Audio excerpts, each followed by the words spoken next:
This land that is being claimed by the East Africa Portland Cement has a long history, has a very long history. And we know for sure that the reason why the government is in a hurry to evict these persons is because they want to put Portland Cement for sale. They want Portland Cement to be bought by these cartels. The cartels in Kenya Kwanza have lined up to buy Portland Cement, and therefore they want that the time they'll be buying it, they should buy it together with the land. The intention here is to clear this land of inhabitants, to clear this vast land of people who have settled on it, so that by the time they acquire, by the time they grab the Portland Cement, they can grab it together with the vast land. That is the issue. And I have to tell you today, Kenya Kwanza, that what you have done will go down in history as the cruelest thing that any government can ever do to its citizens.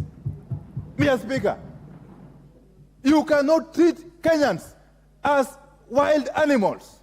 You cannot evict people when schools are about to start doing exams.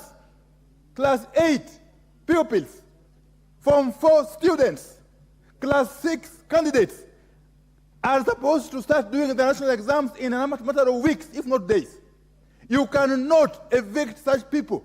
Mr. Speaker, you cannot demolish churches, the houses of God, and yet you proclaim to be God-fearing people. What hypocrisy is this? What hypocrisy is this? You proclaim on one hand that you are God-fearing. Every Sunday you go out there masquerading as Christians, and yet you evict people, you demolish their churches. You demolish their schools. Mr. Speaker, this in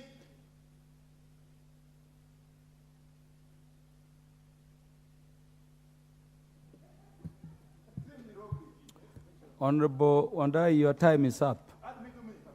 You have 2 minutes because you are a leader. Only because of that. And I'm only doing this. Mr. Speaker, thank you very much. Let me say this, Honorable Wandai.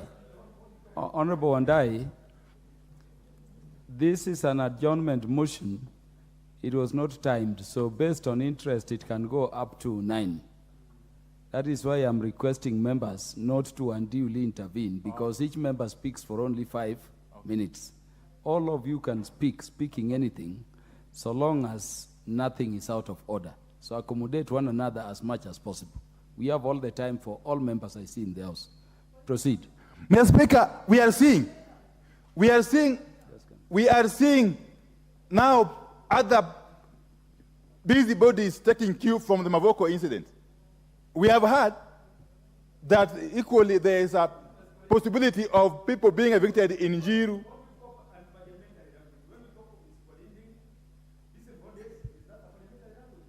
Is the member addressing me or the speaker? But you can't, let me continue. Mr. Speaker, we cannot allow this culture of impunity to take root in this country under our watch. We are saying that Kenya Kwanza must be called out for getting involved in this kind of atrocities against helpless citizens of this country, who they promise to protect. If you cannot protect an innocent home dweller who has taken a loan from a bank, from a SACCO, to put up a home, who then will you protect? Is this government meant for the cartels, or is it meant for the whole country? Is this a government that is simply going to be serving the interests of the cartels in it, or is this a government that can be trusted to serve the interests of all citizens? We don't want to know who bought the land first. We don't want to know who owned the land first. We don't want to know how the land was acquired by.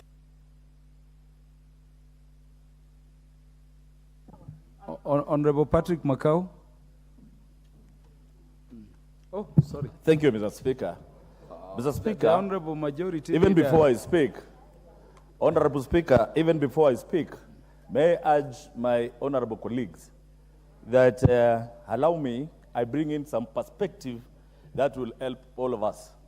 In our language, we say the believed does not speak a lot. But today, I want to bring some history about this land of Mavoko. And I urge Kenyans, we approach this issue with a lot of sobriety, no emotions, because it's going to address a lot of evils from all the agencies that are concerned with land dealings in this country. Mr. Speaker, I am the MP Mavoko, and I want to tell this House I have institutional memory of that constituency. And not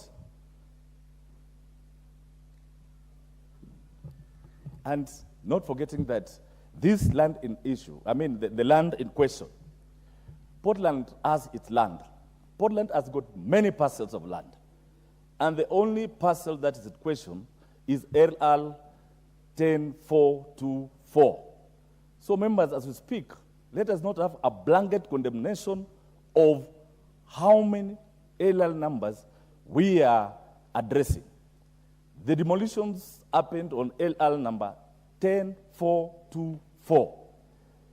Honorable Speaker, members remember who are here on the 11th, during the 11th Parliament, that I brought a petition in this House requiring the Committee on Lands to have Portland surrender its mined land with letters which were signed by the board, and they agreed that they have had 2,000 acres that they have mined and they are ready to surrender to the local community.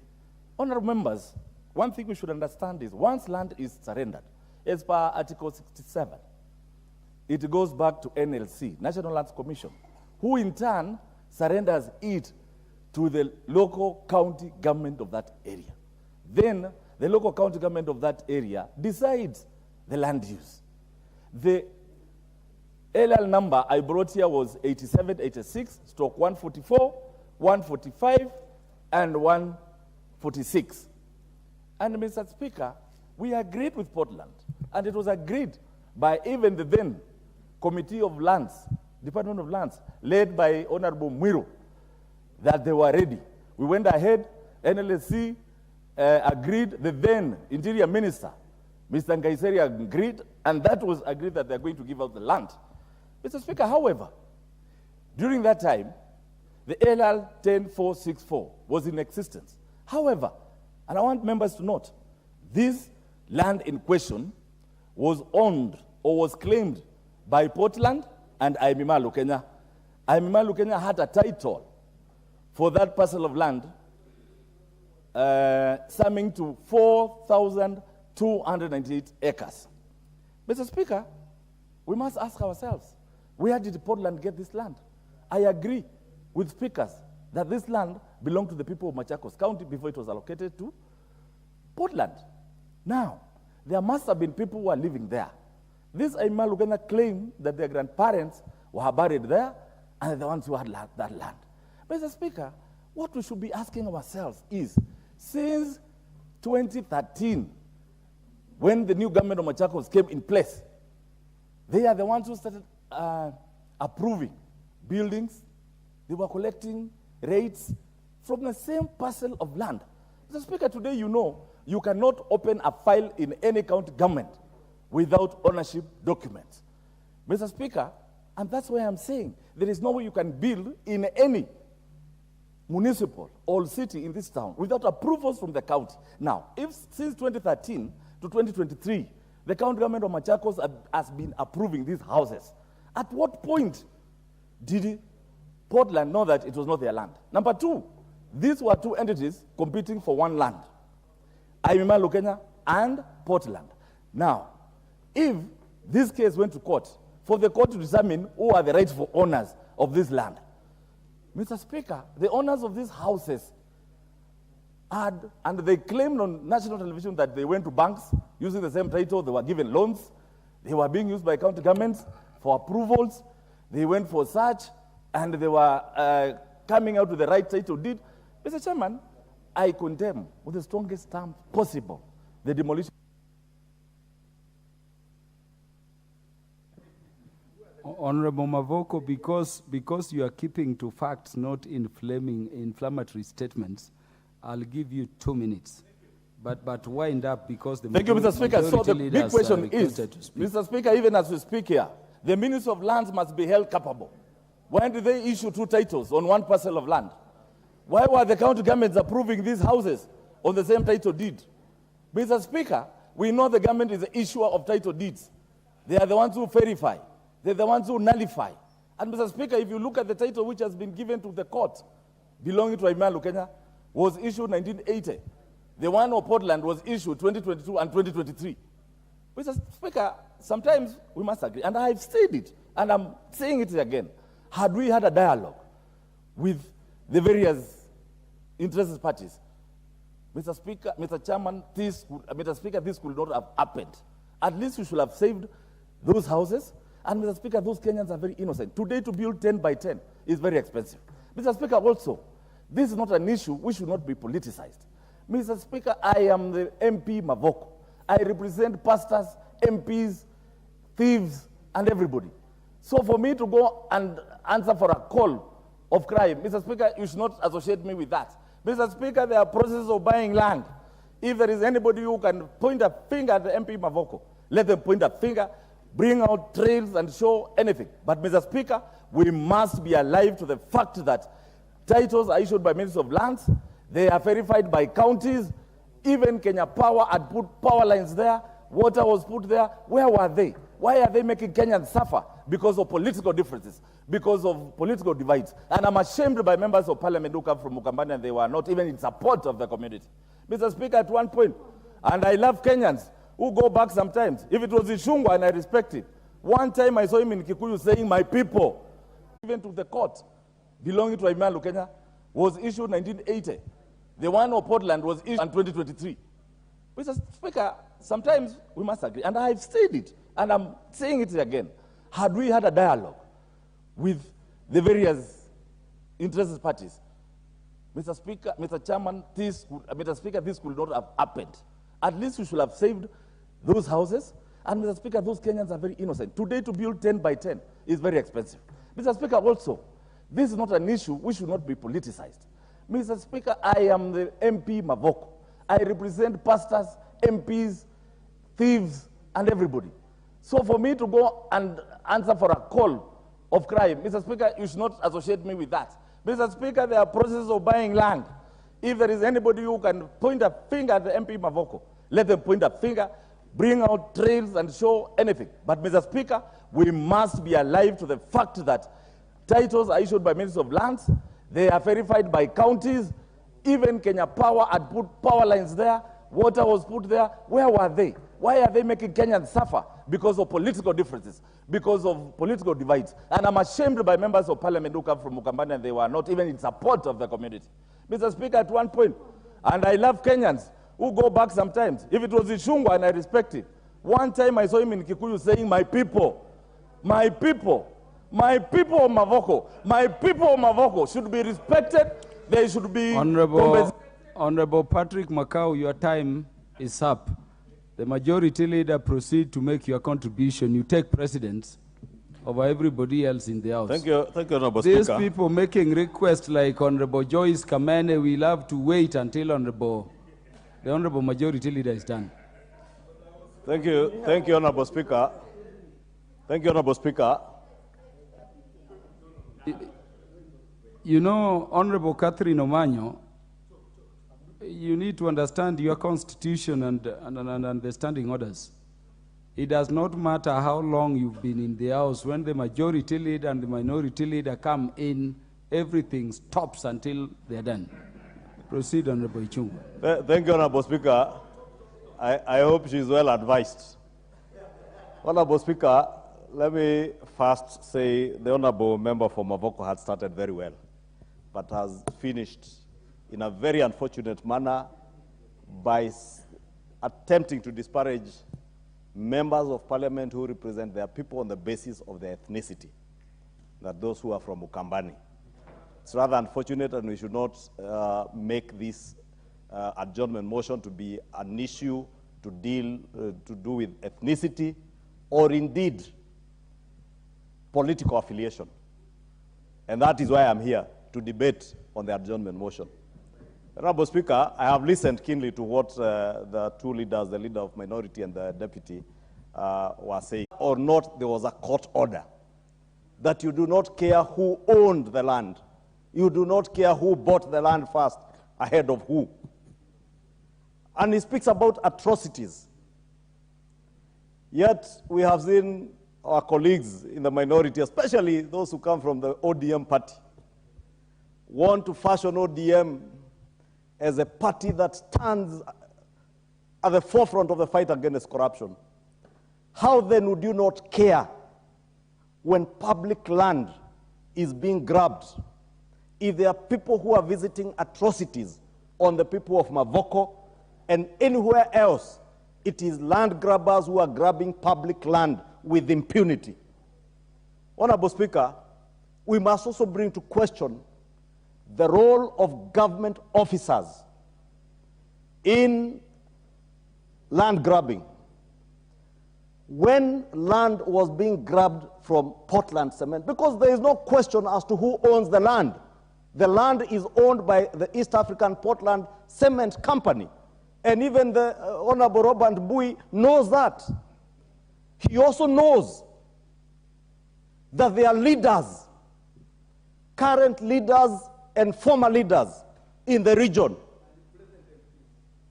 including former members of parliament, former county council chairmen, former councillors who grabbed this land and have sold the land to innocent buyers, Honorable Speaker. Honorable Speaker, it is one thing to come and pontificate here and in political rallies and funerals on the fight against corruption, then come to this house and seek to defend corruption and land grabbing. If there is anybody visiting atrocities to the people of Mavoko, it is the leadership within Machakos County that has perpetuated the grabbing of public land, and a county government that continues to approve buildings on land that they know is not owned by the people who are seeking approval. How did they build houses that are approved by the county government of Machakos without requisite ownership documents, including a title deed? Those are the people who have visited atrocities on the people of Machakos and Mavoko. The governor Machakos County, former chairman of county councils in Mavoko, like the member for Mavoko, who is a former chairman of the county council, must be held to account. They must tell the people of Kenya how and when was this land grabbed, what were their roles, because you cannot hide behind politics, as I have seen the Honorable Robert Mbui attempting to do in raising issues about where people are being evicted. Robert Mbui were with you in this house when the Uhuru Kenyatta government evicted people from Mathare on the Siwa.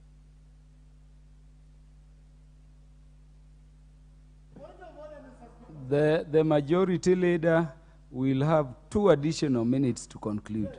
Thank you, Honorable Speaker. I was saying the Honorable Robert Mbui sat with me in this house just like the Honorable Pio Andai and the member for Mavoko sat with me in this house in the last regime, under the handshake regime, when in the midst of the COVID pandemic, you mobilized tractors on a cold, rainy night to demolish houses for the people in Mathare and Ruaraka. And you never condemned, you are cheering. I do not stand here today to cheer the demolition of houses. I stand here today to tell you, you must never ever defend corruption. You must never defend land grabbing. You must be at the forefront as leaders in this house to defend the sanctity not just of a title deed, but also the sanctity of court orders. The leader of minority cannot say he does not care whether there is a court order or not. What will happen tomorrow, Honorable Speaker, if people invade the Honorable Pio's 2-acre farm in Ugunja, or his 20 acres, and he gets a court order to evict them and he can't evict them? Government must be allowed to work and enforce court orders just like any other. Honorable Speaker, amongst the people I have heard in the recent past, you remember last year there was an incident where people invaded Uhuru Kenyatta's land, and I had said, Honorable Speaker, if you can protect me from this lady from Busia, who has a penchant for shouting a lot of things that makes no sense to anybody. Order. Protect me from the lady. And you know, I once said something about her hair. Now, don't make me say something about your teeth. Honorable Catherine Omanyo. Majority Leader. Order. Order, Honorable Catherine Omanyo. You talk to the House through the Speaker. And I've said each one of us will be heard in silence. The Majority Leader, you have 15 seconds to wind up. Honorable Speaker, I was saying only recently, last year, when Uhuru Kenyatta's land was invaded, and I had issued a caution, Honorable Mwenje reminds me it's this year, and I had issued a cautionary statement to Uhuru Kenyatta and his family. Honorable Speaker, you heard the other day the chairman of Mungiki asking his members who invaded Uhuru's farm and stole his goats or his sheep to return them, Honorable Speaker. Therefore, Honorable Speaker, if we can defend, and I can stand to defend Uhuru Kenyatta's right to own land, we must equally defend East African Portland Cement's right to own land and hold its land peaceably without anybody defending those who have grabbed the land. In conclusion, Honorable Speaker, let me say this. The leadership in Machakos County must come clean. It doesn't matter whether it's from pre-independence or after independence or from...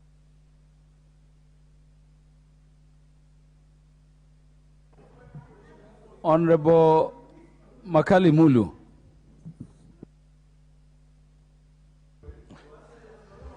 Yeah, thank you very much, Honorable Speaker.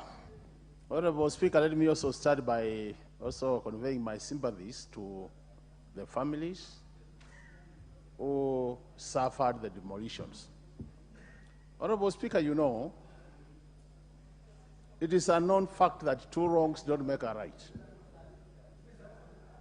And Honorable Speaker, if you look at the history of this country, demolitions have been very expensive to families who are involved. And I remember during the campaigns, Honorable Speaker, the Kenya Kwanza government, one of the things they used to armor our former president with was the issue of demolitions. I remember they did state very clearly that no Kenyans will suffer in the future after they take over the way demolitions were being done by the last regime. And this was basically because of the associated human rights issues when it comes to demolitions. Honorable Speaker, I've listened to the leaders in this House make their statements. And at times I wonder, do we really feel what the people who are really affected are feeling? Are we really representatives of the people? Because the question is, when I see my friend, Honorable Makau, making statements, Honorable Makau is the MP Mavoko, elected by everybody who votes in Mavoko, Honorable Speaker. And that means is the voice of that particular constituency when it comes to matters representation. And anytime he talks, we should see him that way. Honorable Speaker, we must lay this blame where it belongs. Honorable Speaker, the truth of the matter is, the custodian of title deeds in this country is the Minister of Lands. And there are people who know which land in this country belongs to who. And Honorable Speaker, I want to explain a scenario. And I want to be excused because these are some of the scenarios we must explain to put the points forward. In a situation where a woman gets pregnant, Honorable Speaker, it is known very well that even if you do what as a man, she can't conceive again before she delivers.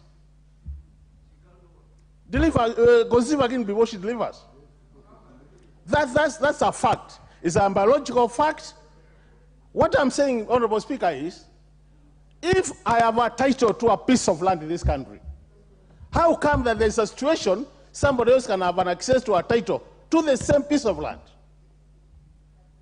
We need to make it to that level, Honorable Speaker. A level whereby, once I have a title written Honorable Makali Mulu, no other Kenyan should have that title to the same piece of land, if people did their work properly.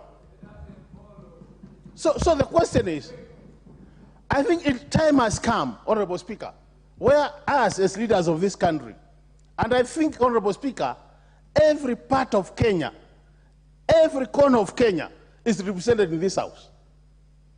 So, Honorable Speaker, when we make our statements, anytime we are discussing national issues, we need to bear in mind that the whole of Kenya is represented in this House.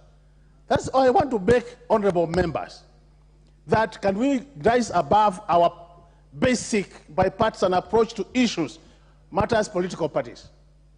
The people of Mavoko, and I want to tell you for sure, very few Kambas had their houses demolished in that place. It is Kenyans who suffered, and these Kenyans come from all this part of country. It is Kenyans who suffered because they bought land. Yesterday, we did see, Honorable Speaker, the issue of Krema land in Rwai.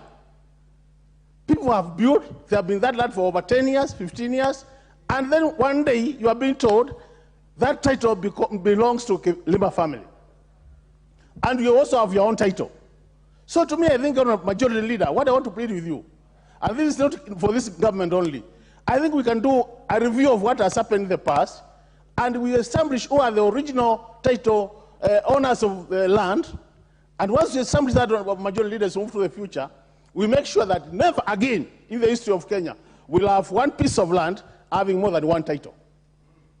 If we go that way, we'll be helping Kenyans, and this country will be on the right direction. With those many remarks, I submit, Honorable Speaker, and I want to help the people of Mavoko. Those who have lost their houses, they must be. By you. Honorable Moses Kirima to make his contributions. First and foremost is that I pass my sympathy to the people of Mavoko. Honestly, it's very sympathetic. It's a situation which every Kenyan should understand, especially the people who have been surviving on mager earnings.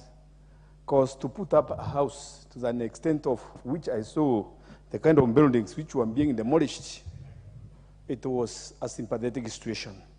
But now, Mr. Speaker, sir, we must come to the point, who are responsible? Who made those Kenyans to suffer the way they have really suffered?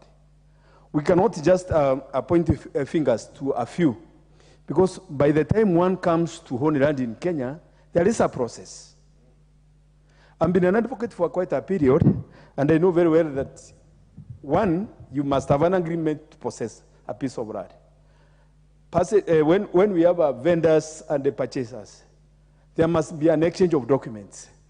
Now, who used to own these documents without blaming or pointing fingers to who is who? It's true that Kenya is full of cartels. And in one or the other, there has been duplication of titles if you go to the land registries, whereby you'll find a party as an original title, and then the others who come through other methods and they end up having other different titles. And now, if you are not careful enough, you are going to buy a duplicate title, and you are going to be a sufferer. So we cannot say that these owners of these houses be compensated, because the first question will come, by who? To me, I'm saying that those vendors who sold these pieces of land, because there must be agreements, where they came from, they must be scrutinized. And then whoever sold the land, if he is in this house or not, if he has returned or not, he must be capable as it is in the Constitution. He must be liable. He must compensate those people who have lost, because they have lost their lifetime earnings. One, for a title deed, or for a plan to be approved by a county government, you must produce a title deed. But still, let's not forget, there can be undue influence whereby we make calls to the people who are approving this, who are approving the plan of the MBQs. And when you make calls as an MP or anybody else who is of influence, I tell you, approval will be there. Then you will be promising that status will fall. So what we are saying is that court orders must be obeyed in one or the other, because without court orders being obeyed, I tell you, we are going to be in anarchy. This is not the first or the last case which this house is going to hear. We have a similar case in KU, whereby there is a Kama area, It's invented by very rich people. It has been, because they have been promised that they are going to be purchased or there will be negotiations. Even this area, of which the court is, Mr. Speaker, is saying that there will be no point of order. If majority leader has a house there, I guarantee him is going to face the same problem. But what I'm saying is that, Mr. Speaker, sir, no, I'm not intending. I don't want to be informed. What I'm saying is that, like this Kerema issue,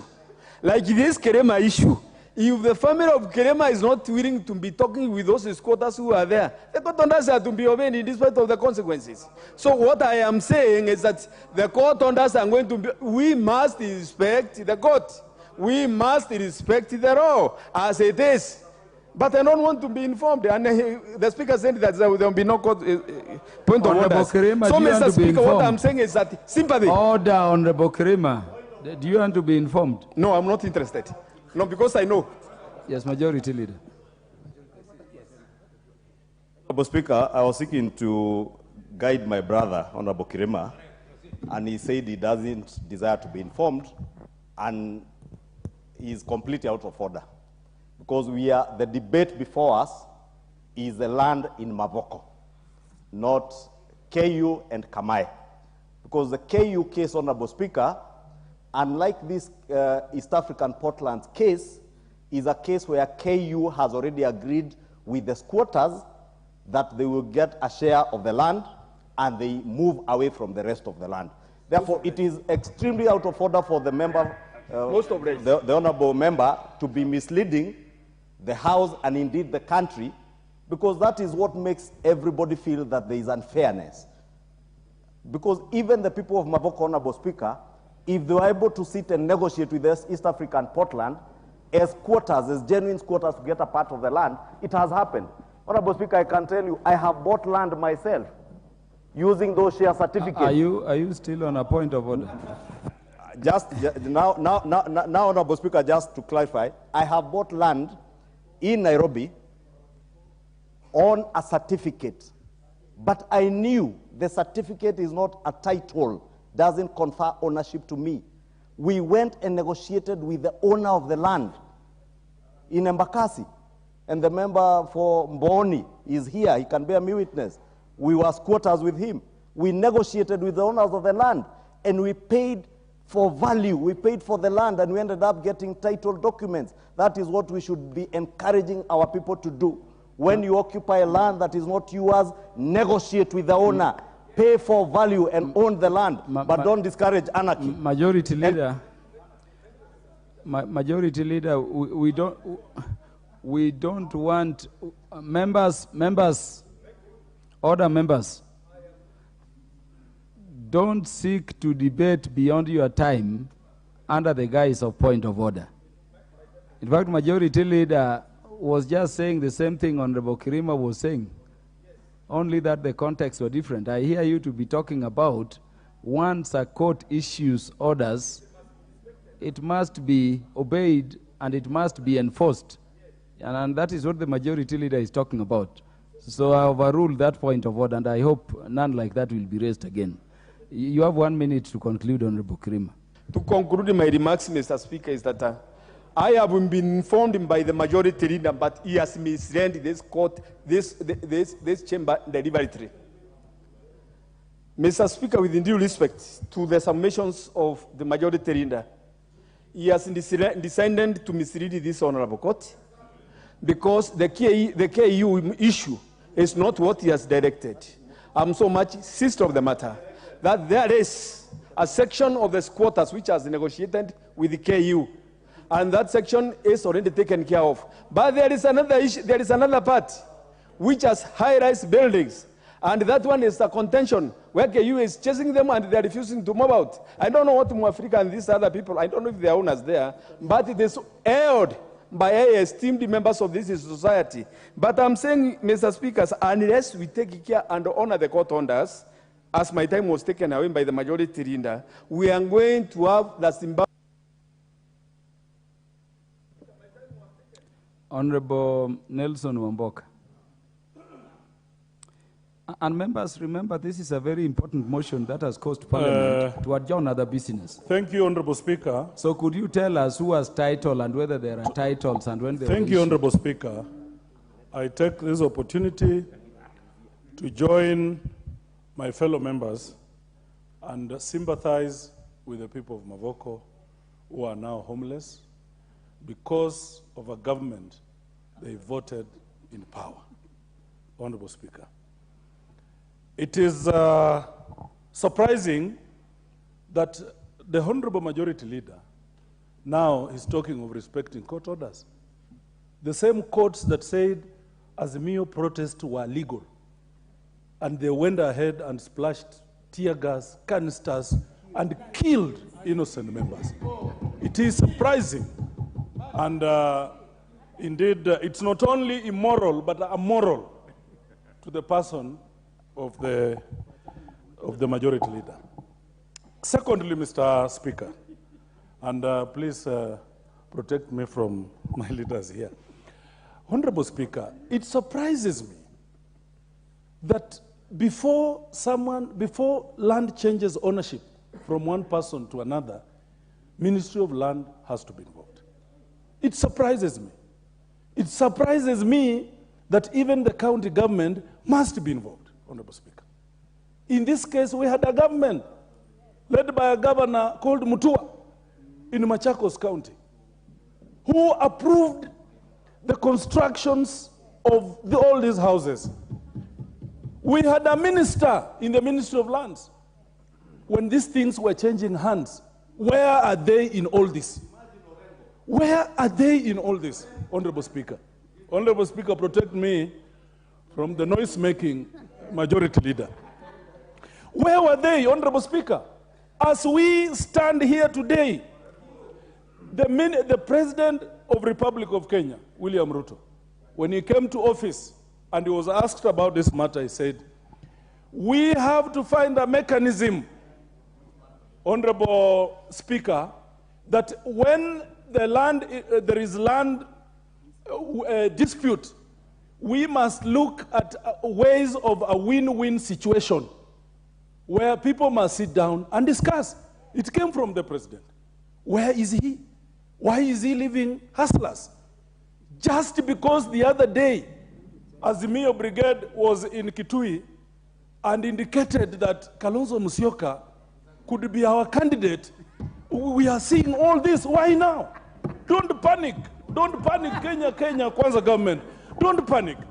Why now? Why now, Honorable Speaker? We have a rogue government that does not listen to the cries of its people. We must, by all means necessary, stop this government and make it to start listening to the cries of Kenyans. Honorable Dr. Naomi Wako, what is out of order? Mr. Speaker, sir, is it in order for the honorable member to keep calling the current government, the able government that is giving its best to this nation, to call the government a rogue government and cartels? And they know the cause of all these problems. And they know the cause of all these problems. Honorable Speaker, in another forum I could substantiate to her what is the meaning of rogue. Nothing is working, not healthcare, not education, not security, even in Baringo. That is rogue. Honorable in Nelson, English terms. Honorable Nelson Wamboka, it is not within your powers to determine whether or not you are out of order. Honorable Speaker, well guided, Honorable Speaker, well guided. Order. Honorable Naomi Wako, you are going to speak after Honorable Wamboka and prove to them that the government is not rogue. Honorable Wamboka, proceed. Honorable Speaker, you cannot pull down churches and expect God to have peace on you. You cannot. That is why nothing is holding water now. This government cannot hold water because you cannot honestly, school-going children, exams are starting. What a heartless government. How do you knock down schools, Honorable Speaker? How do you put down mosques and churches, Honorable Speaker? And that is why it is a curse that is coming to befall this government. And we will continue talking. We will continue speaking. Where I come from, Honorable Speaker, there is a saying, where a hyena told a stone, even if you keep quiet, you've heard me. I want Honorable Ichungwa to go and tell his government that even if you keep quiet, Honorable Ichungwa, you've...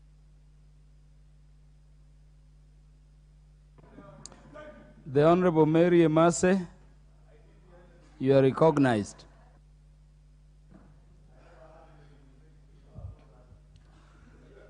Thank you, Honorable Speaker, for the opportunity to contribute to this motion.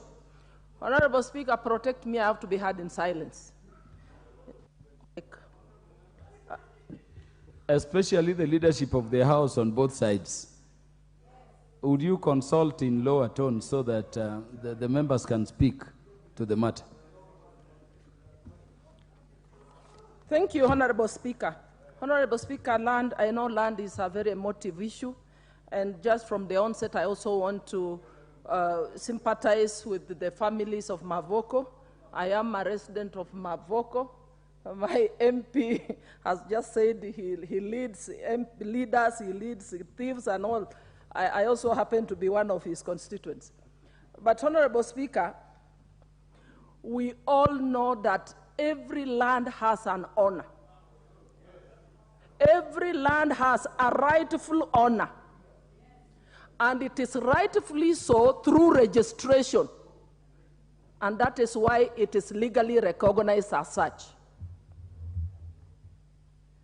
But land grabbing in this country, not only in Mavoko, in many other places that have been cited in the past, has been in the increase over the years.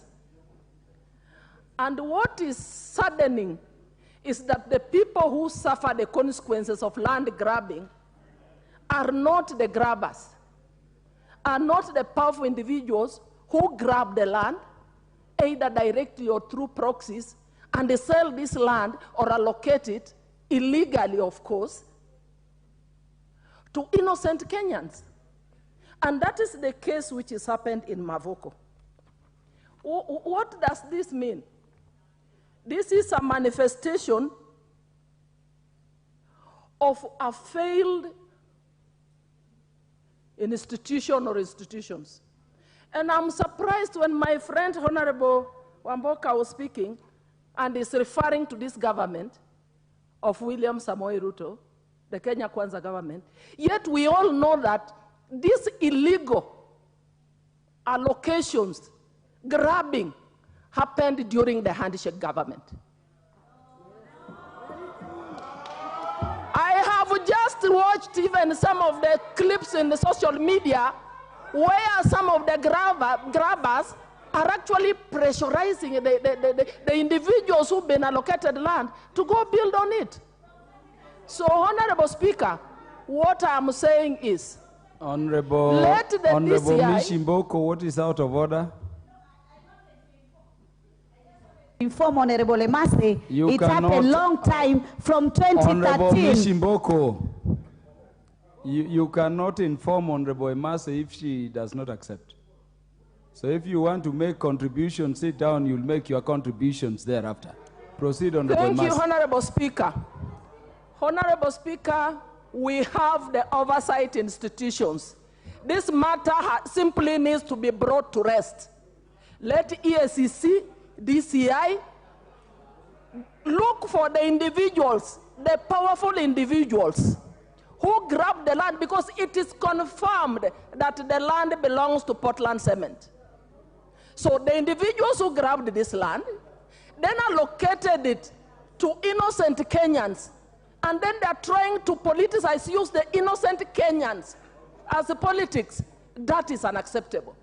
Let them be looked for.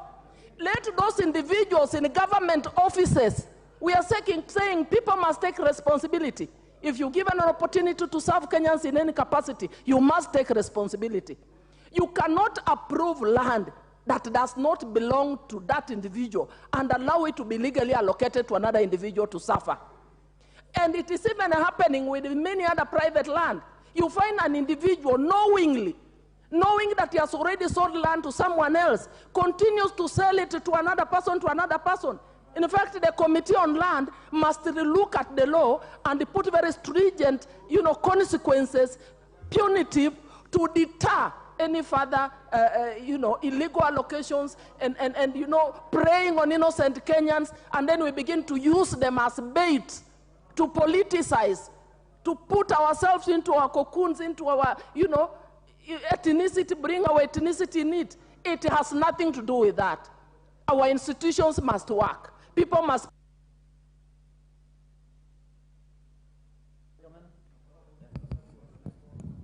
Honorable Joyce Kamene. Thank you so much, Mr. Speaker. I would like to add my voice into this very painful issue of the Mavoko land. Mr. Speaker, let me start by saying, two wrongs do not make a right. Indeed, people were there, they had settled, but for the government to decide to demolish all these houses, I think. Honorable Joyce Kamene, the majority leader is on a point of order.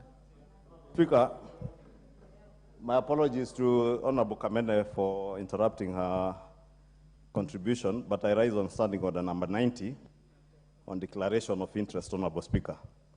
Because, Honorable Speaker, when I mentioned that I had been a squatter at one point somewhere, the member for Embakasi West was very keen to listen, and I clarified to him that it was not the matter before the House. And standing order 90, Honorable Speaker, if I read, it says, a member who wishes to speak on any matter in which the member has a personal interest shall, and the word is shall, first declare that interest.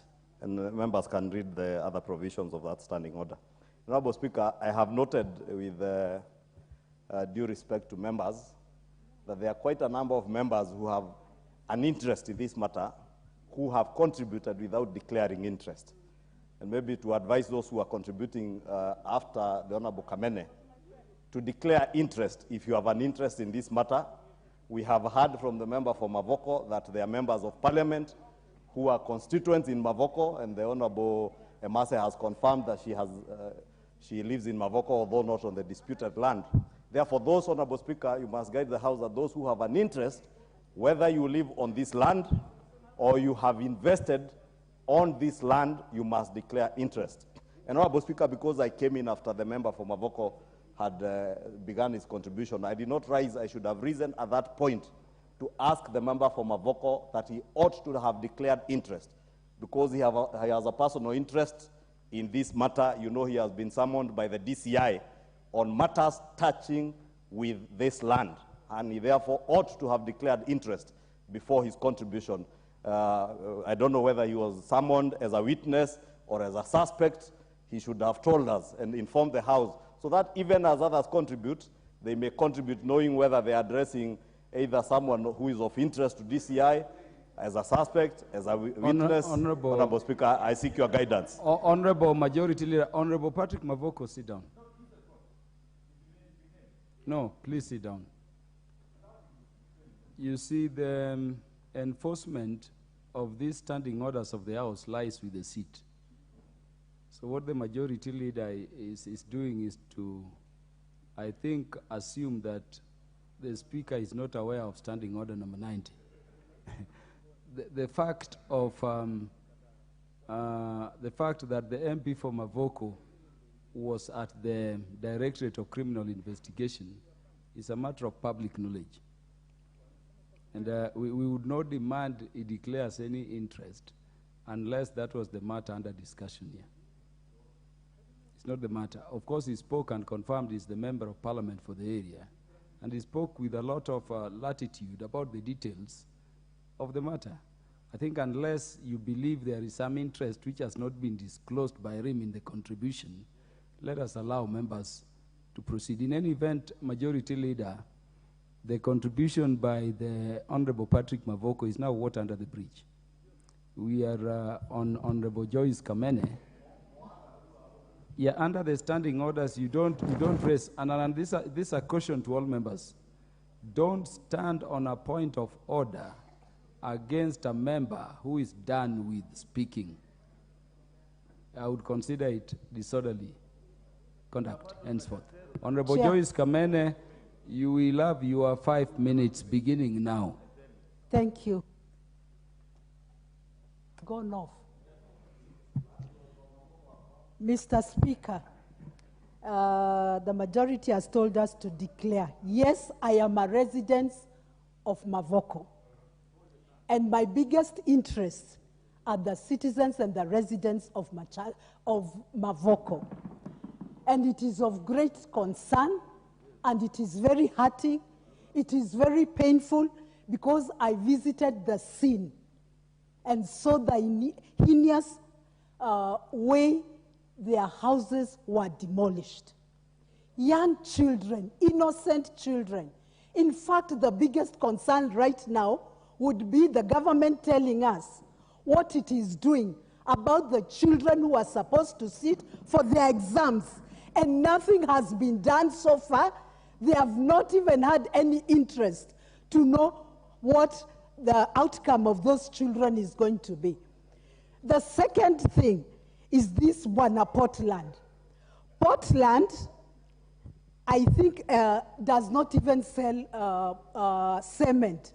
The work of Portland is to make sure it's selling all this land. And it has been selling for the last 5 years. Portland has received more than 6 billion.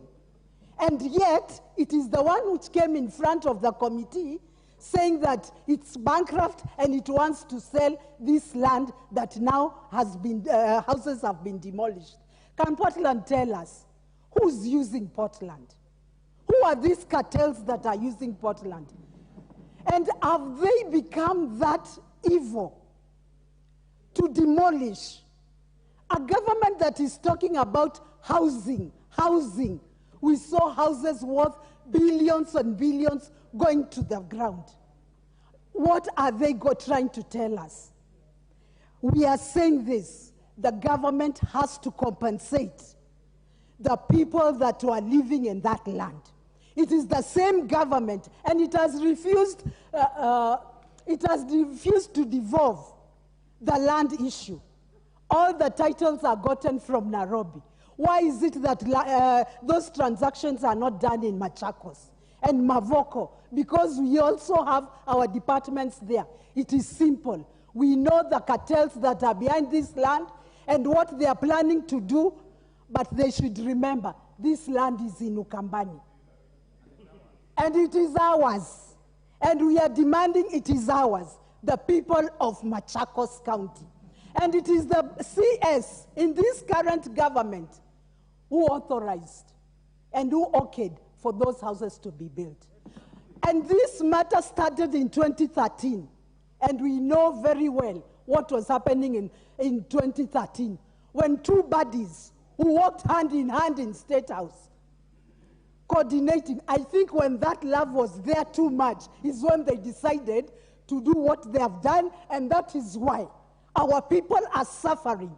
I don't care what tribe they are, but they should not be treated the way we have seen them being treated.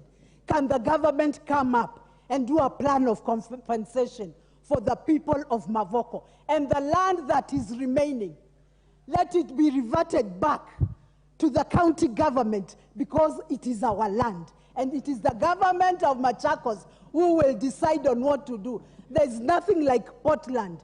Tuliwapatia shamba, and the shamba is ours as Machakos County. Thank you so much, Mr. Speaker. Yeah, honorable members, how I wish you could have the spirit Honorable Makali Mulu spoke with. Because he spoke to a solution we can deliberate upon and provide in future. And so henceforth, could people tell us whether there are dual titles or there were single titles? If there were dual titles, when were they issued? If they were dual titles, were both issued by the Ministry of Lands?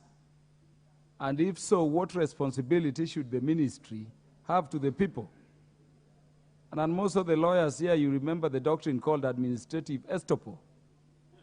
If they built on the property, and I'm just saying this for guidance, I fear even when we adjourn the House to discuss matters of national importance, we talk as if we are just playing politics. I mean, we are talking of Kenyans. Those people I saw in Machakos, I cannot say with clarity on which side of the political divide they voted. I only saw Kenyans. Can we address issues and as a House of Representatives come to solutions? Were those houses built without approval, planning approval? Is it possible that if there were planning approvals, they were given without titles? Were those services being supplied there without approval? And if there were titles and approvals, who were involved and to what extent are they culpable or liable for the damage caused to those Kenyans? Is it true that some of those houses were built using loans? And if so, is it possible banks gave loans without proper documentation? If they did due diligence, did the Ministry of Land confirm that they duly owed those titles? And if so, how do we deal with them in terms of the monies they still owe those financial institutions? I mean, let us talk around those areas. Remember, the Lands Ministry is digitizing title. Could that be a solution we could be talking about? Let us talk issues. May I have the Honorable Rindikiri Mugambi? Thank you, Mr. Speaker. I truly would like to sympathize and empathize at the same time with the people of Mavoko. I don't know whether they are Kambas or not, but those Kenyans whose property was demolished. Mr. Speaker, as you have guided, settlement on a prime piece of land in Kenya, particularly in an area of high value, Mr. Speaker, is not something that people just walk in and invade. Mr. Speaker, these are not IDPs, nor are they squatters. These people, from the characteristics of the buildings that we saw, they are people with means. They are people who have a bit of education. They are people who are well versed, even with the kind of property they need to develop. Therefore, Mr. Speaker, I'm inclined to think that these people know what they were doing when they are settling on that piece of land.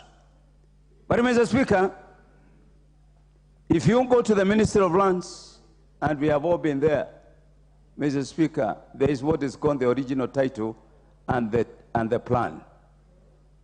Mr. Speaker, if you go to the Survey of Kenya, and that's where I believe that it needs to start, it will provide the original ownership of the land. Mr. Speaker, there is none of the movers of the motion or the supporters who are disputed that the land does not belong to East Africa Portland Cement. What many of us are addressing here is demolition. We need to start dealing who is the original owner of the land, and when this land was allocated to the original owners, and whether this land, the people settled, they were aware that this land belongs to East Africa Portland Cement.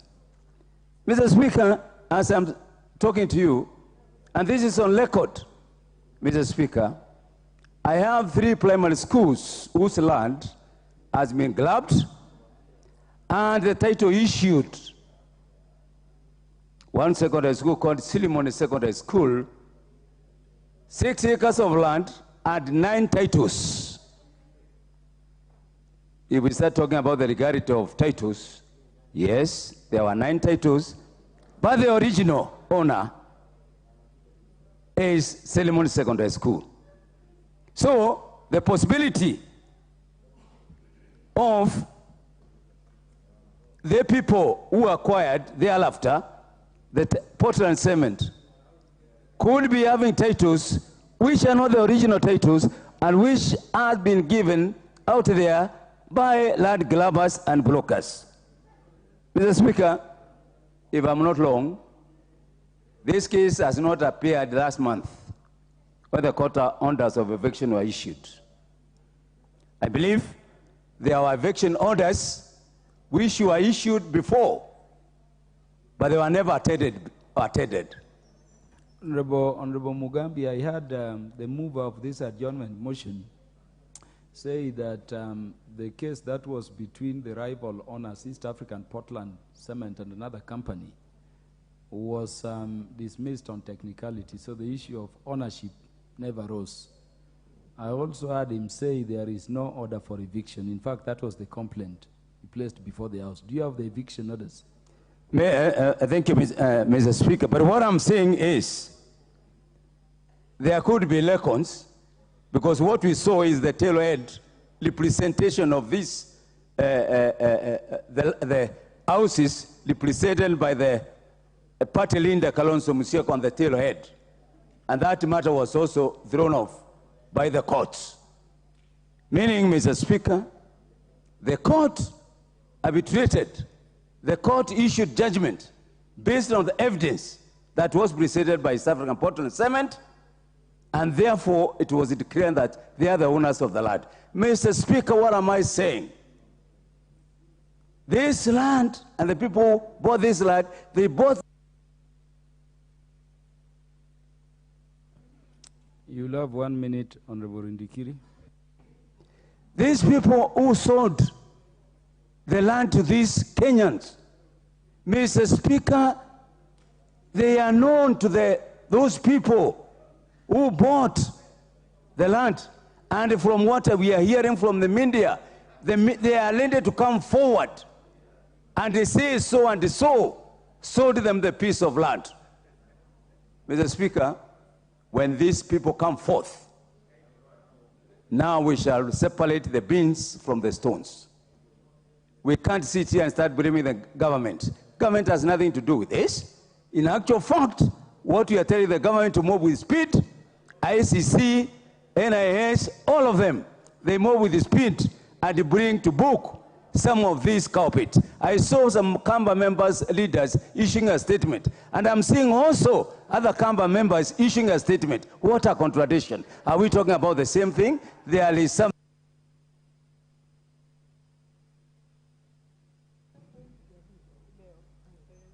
Honorable Charles Ngusia. Yes, Mr. Speaker, thank you very much for giving me this opportunity to add my voice on this Dehumanizing Act, which has been committed by Kenyans, Mr. Speaker.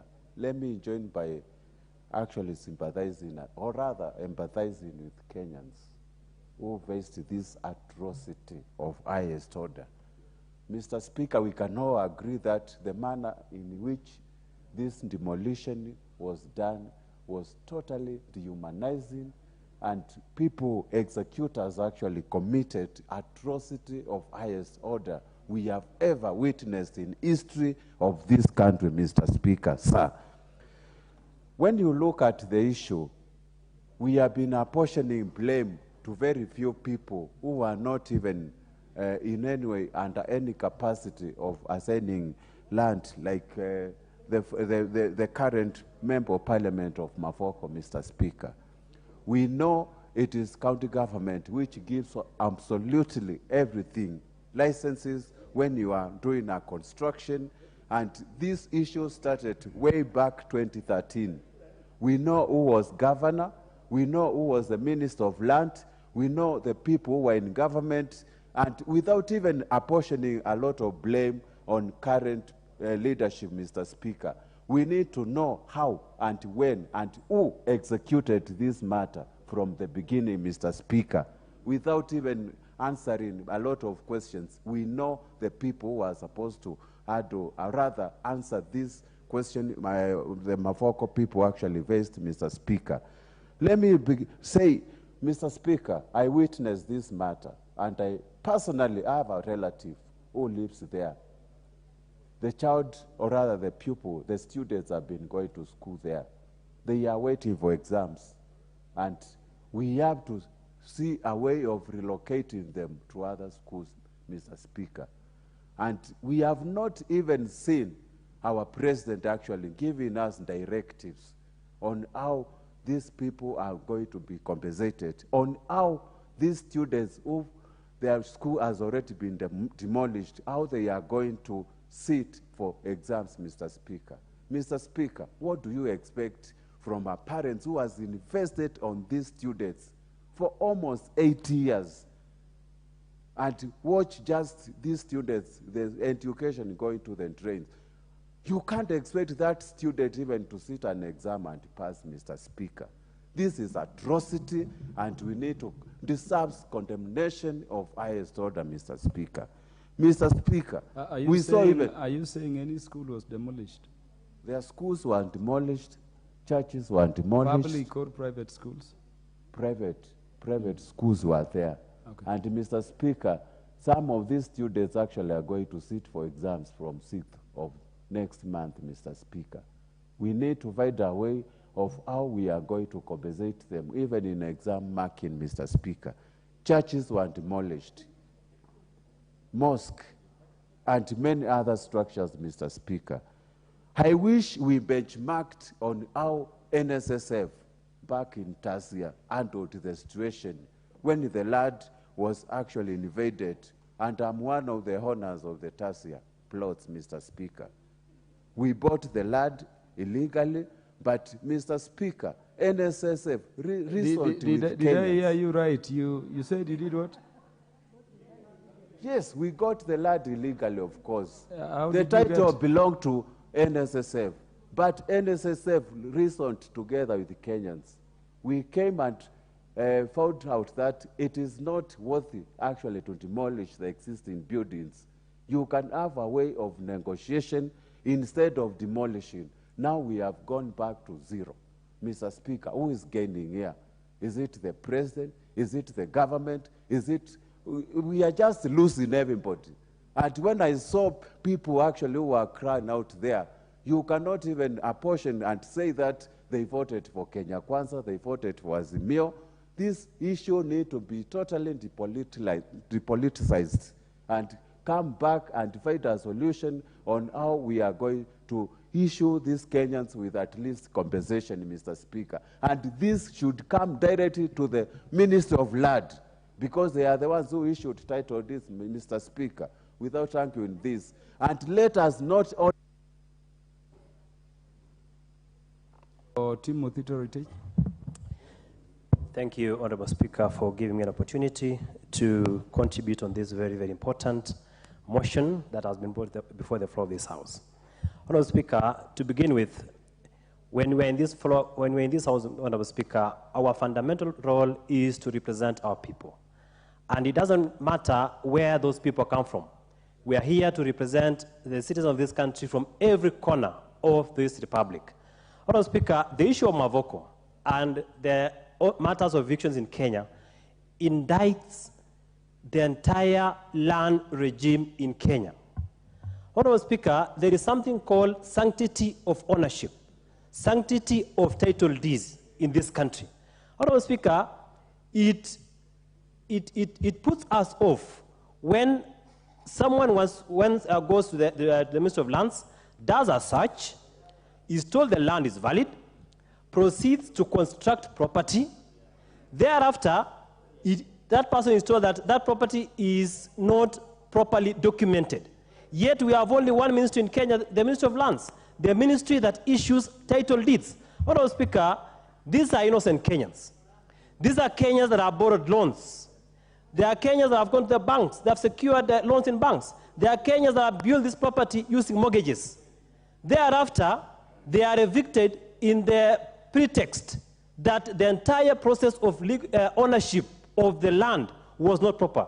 Honorable Speaker, I want to speak for those people because it doesn't matter whether I'm in this side of aisle or the other side. The issue of protecting our people cuts across. Honorable Speaker, some people must be held responsible. If they are in this house, then those individuals must be held responsible. Honorable Speaker, if they are in the lands ministry, then those individuals must be held responsible. Honorable Speaker, there has been a joke going around this country that if you need to buy, imagine the level of mistrust that we've had in the Ministry of Lands. There's a joke going around that if you want to buy land in Kenya, one, you consult a lawyer. Number two, you consult a surveyor. Number three, you consult a land valuer. And then number four, you consult a drunkard. Honorable Speaker, that is an insult, an indictment to the land regime in this country. So, Honorable Speaker, those people and this government, we must see a way of compensating those people. It doesn't matter.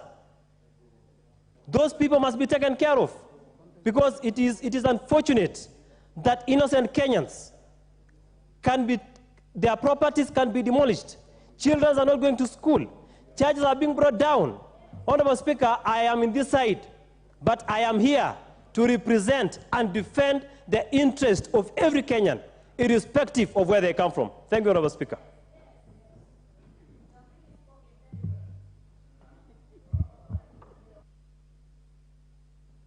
Thank you, Mr. Speaker, sir, for giving me this opportunity once again.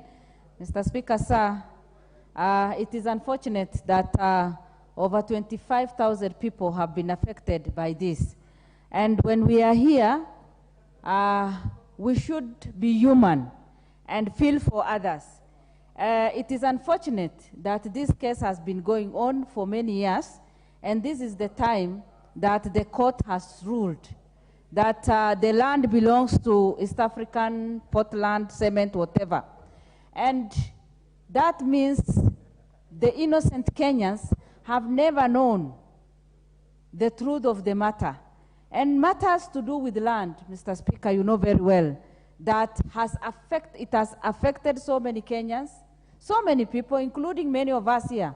We have been conned by people, and as you think of purchasing a land and growing your wealth, you land into the wrong hands. And that has happened to these innocent Kenyans. And as I stand, I support them and I feel for them.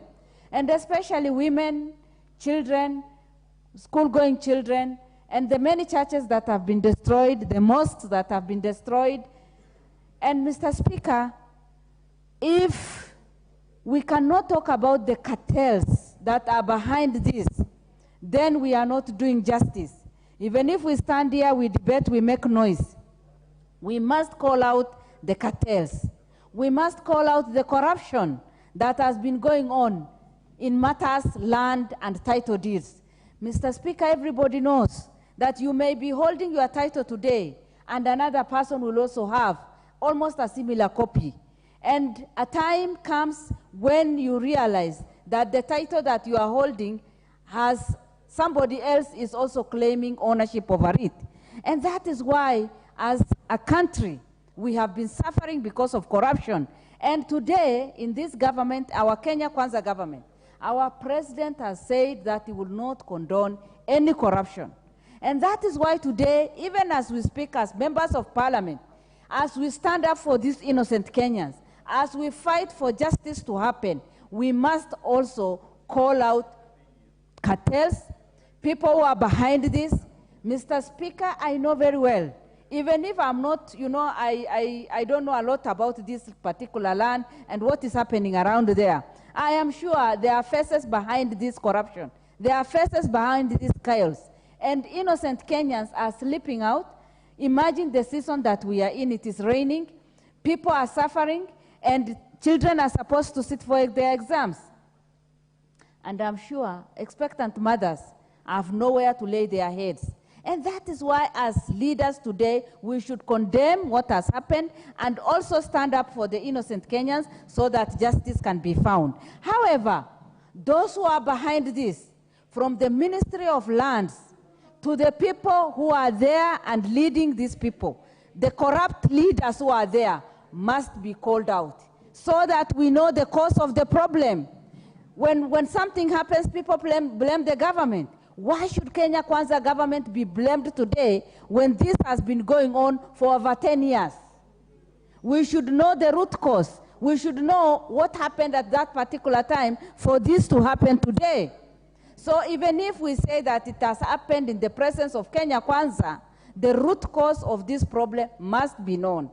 And that is why we are calling all the people concerned, so that they can bring out the individuals behind this, so that this can be known to others, that it is not the government, but it is the cartels who are behind this and who are putting them in this situation. Mr. Speaker, it is my prayer that one time all the cartels in this country, because it is not only on land matters, there are cartels everywhere. The other day we were talking about pyramid scheme, and everybody is crying. Kenyans are losing their monies. Kenyans are suffering because of cartels who are trying to steal from them and who are trying to frustrate their efforts. I stand with these people and I pray that we will soon bring out the cartels and the corrupt leaders in this particular game. Thank you. Thank you, Honorable Naomi, and thank you for your tone of address. It's very healing. The Honorable Fatuma Mohammed.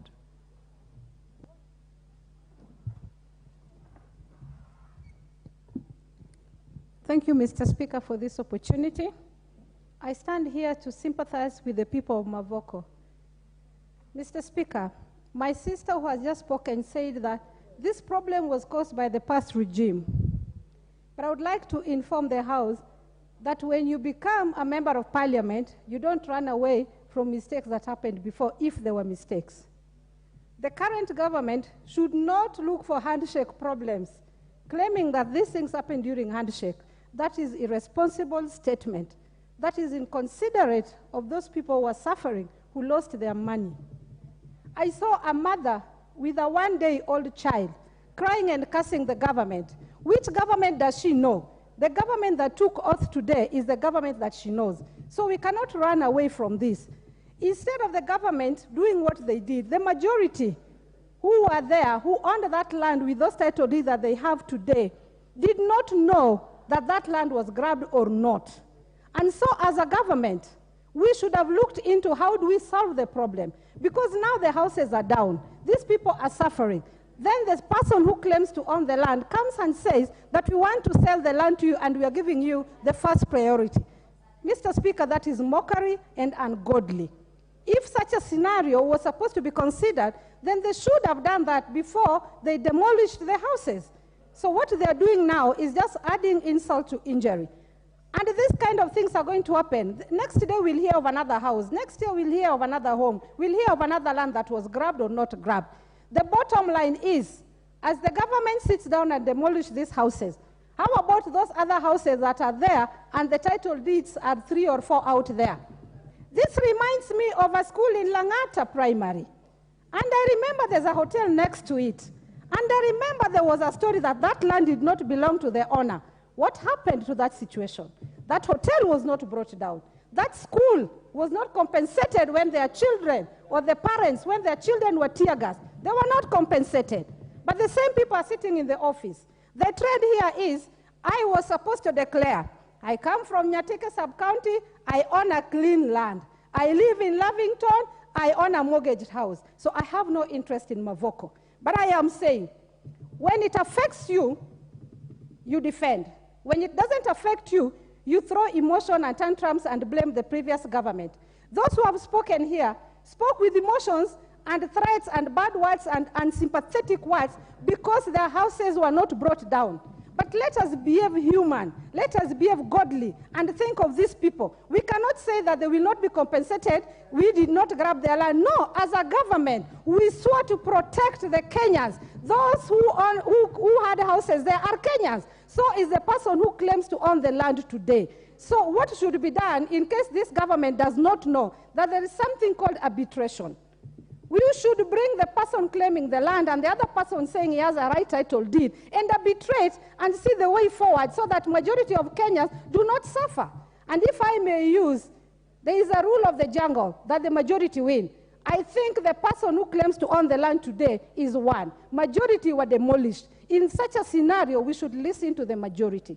The economy is hurting already, and we cannot just give one person priority over poor, innocent Kenyans. Let us be sympathetic with the Mavoko people, and as a government, you inherit whatever you got from the previous regime because you did not come with any constitution. The same constitution you found is the same constitution that will guard Wananchi. So I beg this government, to consider the Mavoko people and compensate them. It was not their mistake. It was a mistake of the government. And the government is one. The government is not Uhuru Kenyatta or Ruto. The government is not Moi or Kibaki. The government is the government of Kenya. So take responsibility and compensate these people. And again, guard future issues not to happen again. Thank you, Mr. Speaker.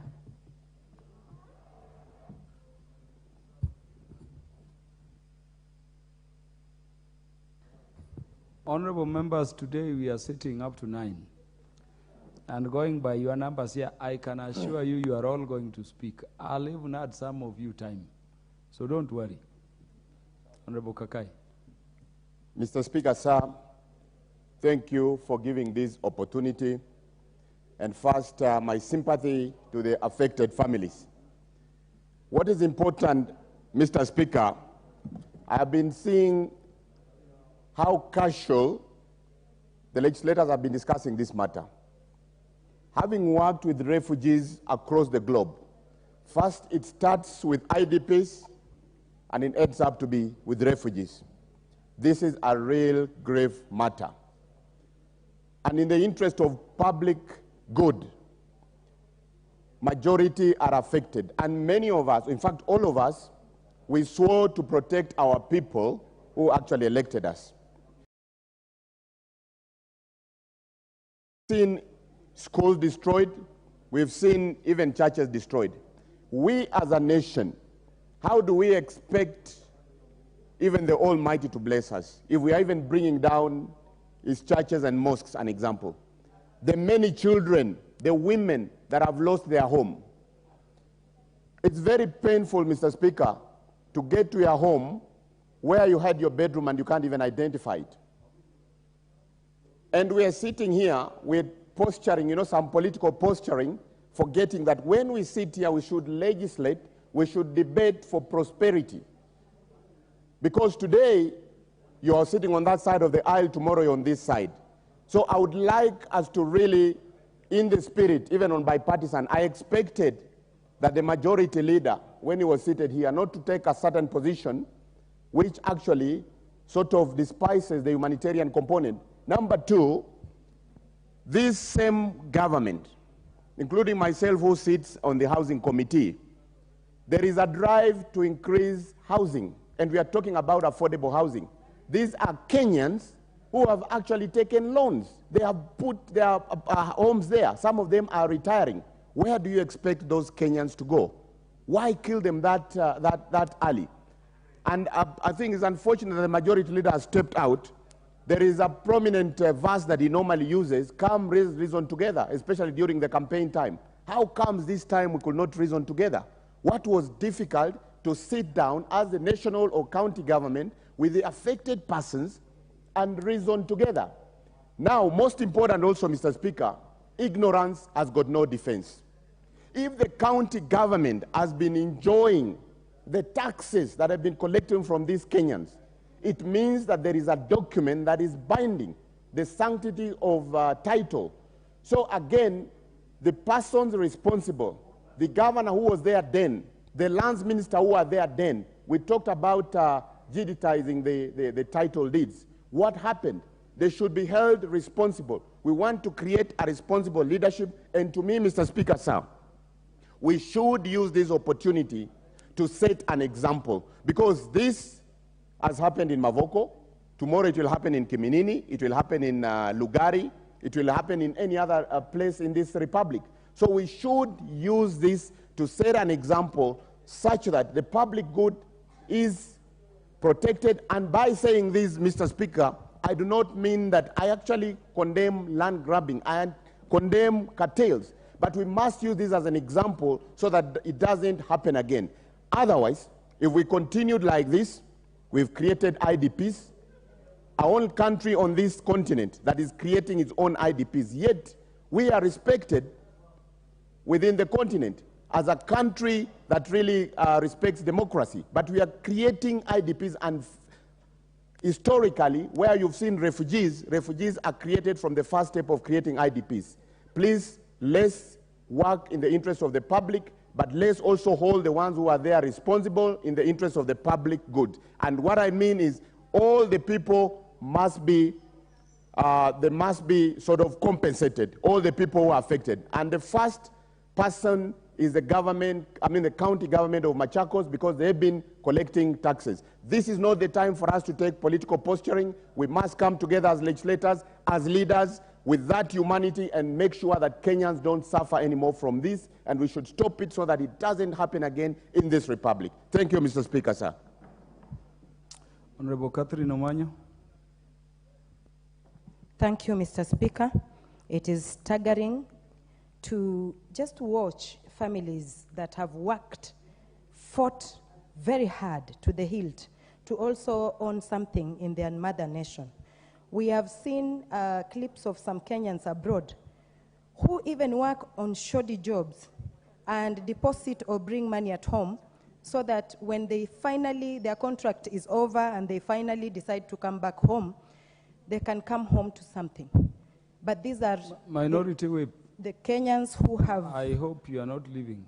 Lost their houses in a second, having built a house for years, and the Kenyans whose houses have been brought down, the churches, every other institution that has been brought down, it is the land grabbers who sold to them. These land grabbers are connected to the land registrar.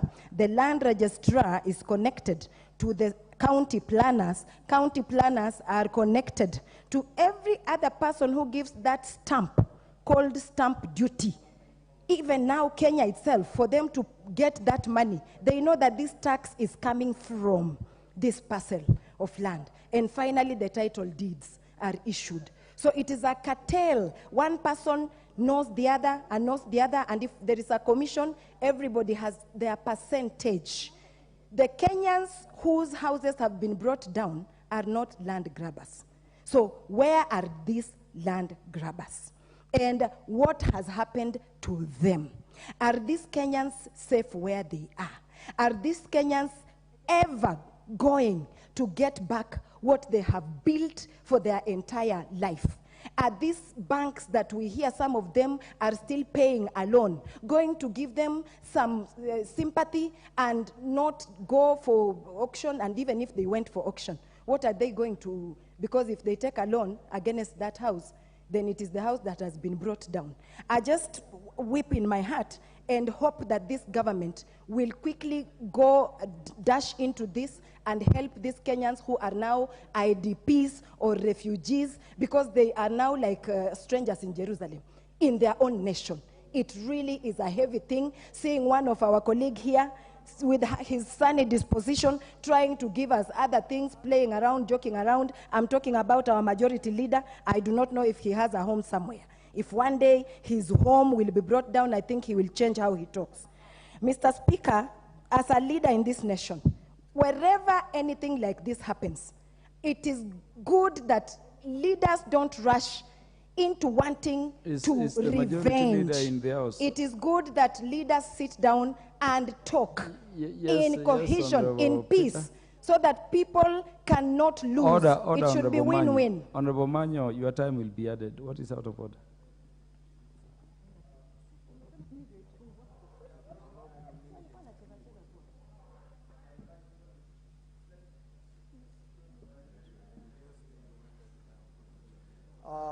Thank you, Mr. Speaker. I stand to raise Order 35, that there's no quorum in this Honorable House. So we can't hear you. Just a minute, what is your name? Honorable George Sunkuya. Sunkuya, I cannot see you, so I cannot notice you are. Thank you, but I am so I've not recognized you. Just sit down. Just sit down. Just sit down. Thank you, Mr. Speaker. I just said, as leaders, whenever we hear somebody has bought land, maybe it was illegally done or legally done, these people have settled with their families.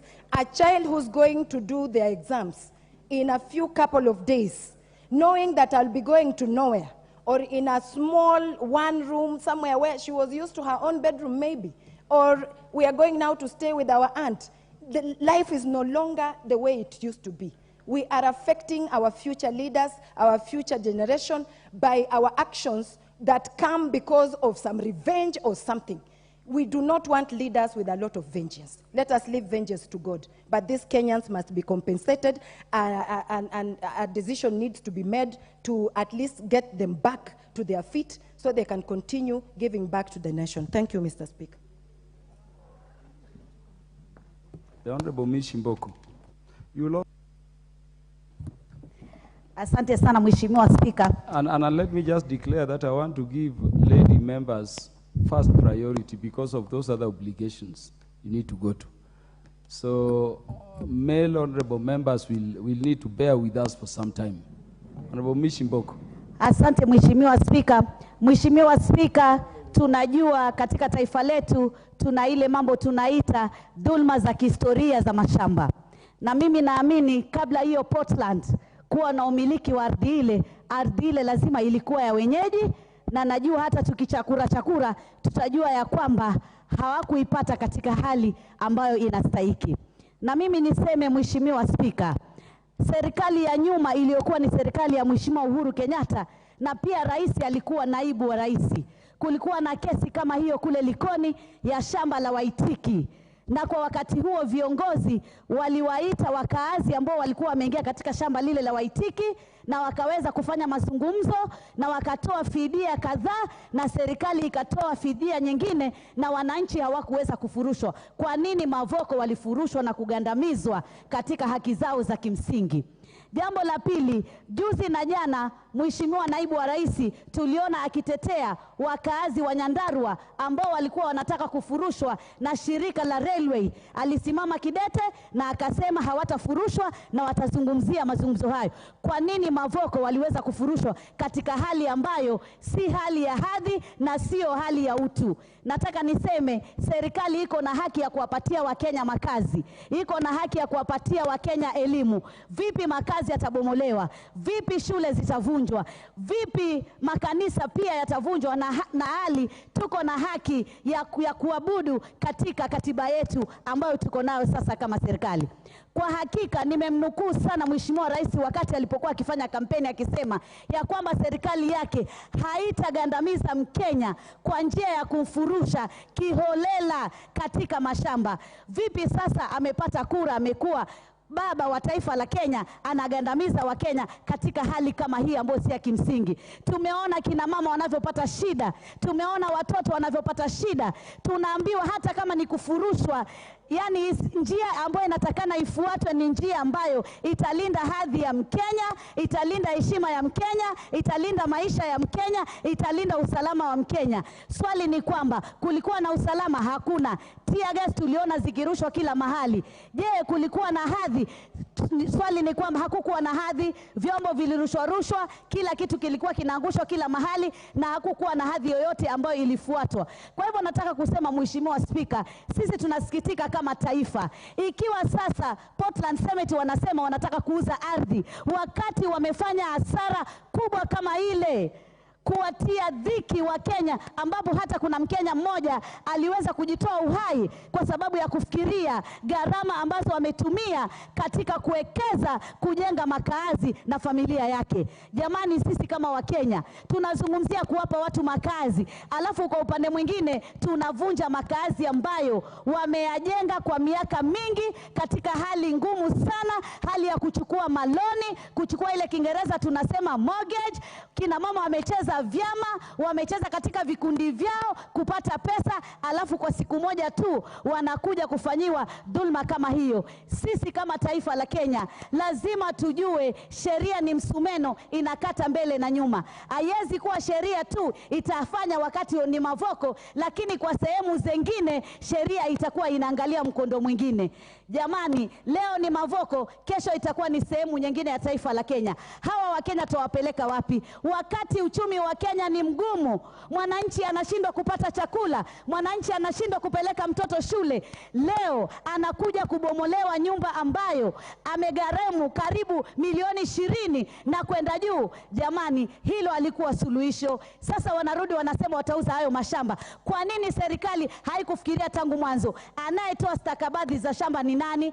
Ni wizara ya ardhi. Wizara ya ardhi ni nani? Ni serikali. Kwa nini hawakujua kama kulikuwa na utepetea na kulikuwa na ufisadi na wakafuatilia jambo hilo kabla ya kufurusha Wakenya katika hali ngumu kama hiyo na kuweza kutesa kina mama na wanafunzi walioko pale? Ni masikitiko makubwa sana, lakini mimi nasema lazima Wakenya wasome, kwa sababu Wakenya wengi huwa hawataki la kuambiwa, wanataka la kuona. Wameona sasa Kenya Kwanza ilipowafikisha. Sisi tuliwaambia ingekuwa ni Mheshimiwa Raila.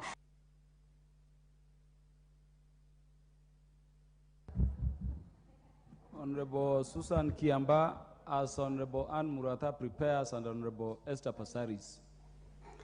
Thank you, Honorable Speaker, for giving me time to contribute to this very important motion. First and foremost, I would wish to empathize with the families in Mavoko for what has happened to them. My first point, Mr. Speaker, in pre-independence Kenya, unless tuko na wazungu hapa, there is nowhere where land was empty land. Every land in Kenya in pre-independence period belonged to people. And it is important to realize that when parastatals came up, people only gave land for particular purposes, for people to use it to benefit their own people. And they never gave away land with full rights of ownership. It is very strange when we see people using the law to own land, deny the real original people their rights to own that land. I'm even very surprised, Honorable Speaker. 2 weeks ago, the president was in Tana River, in the Tana Delta. The people in Tana River, there is the land being owned by TADA. The president gave orders that the local people be allocated that land.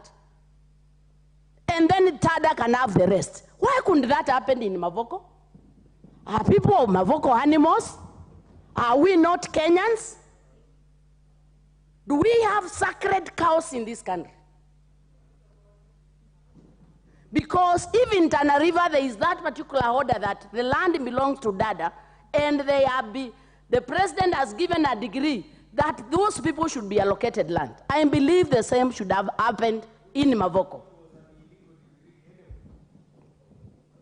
Mr. Speaker, I've heard many presenters say that the demolitions happened because the land belonged to grabbers. Were the houses also of grabbers? Did Kenyans have time, our legal authority, to establish who was the grabber and who was the individual landowner? Why was there all this impatient? Because when you stand up and say this land was from grabbers, I believe it is the role of the government to identify who are grabbers and who are genuine landowners, Kenyans who deserve to have this particular land. You know, one thing, Mr. Speaker, I find very wanting is a lot of lip service of solidarity of Kenyans. When we say we want unity, unity has to be demonstrated through what we do. Because I find it very difficult as a person coming from a community for anybody to tell me about unity when you are killing my people or killing Kenyans. And especially killing Kenyans with a bias. Because now we know for these people who were demolished, they had their houses demolished. Some of them are now suffering. We already have a man who committed suicide based on that. So, Mr. Speaker, I think it's in order. I think it's in order for the government of Kenya, whether national in collaboration with the county government, to compensate for the people of Mavoko. And as other people, whether they are squatters or whatever the case may be, as other people are being given land, I believe it's in order for those people evicted in Mavoko to get their land. And lastly, you know, I find it very difficult. We are being treated the same way Chief Kevoi was treated. Because Portland, by the way, where Portland bought the land from who? We would want to see the agreement? Or did they come here with land? We would want to see the agreement of Portland. They bought the land from who? Because if the original communities was there, how did they come to possess the title deed? Because we cannot have institutions that are the owners of the title deeds, the owners of the land, while the local people suffer. Honorable Speaker, I think it's very dehumanizing. A house of this owner to start thinking very tribal. Or very, how do I put it? With a lot of partisan party lines. There is no Kenyan who is Kenyan blood that is UDA, neither Kenyan house that is Azimio. We all need to fight for these Kenyans. And I think if this parliament cannot fight for these Kenyans, I don't know where else they would actually get justice. So I believe this house must get solutions. We can't sit here and mourn.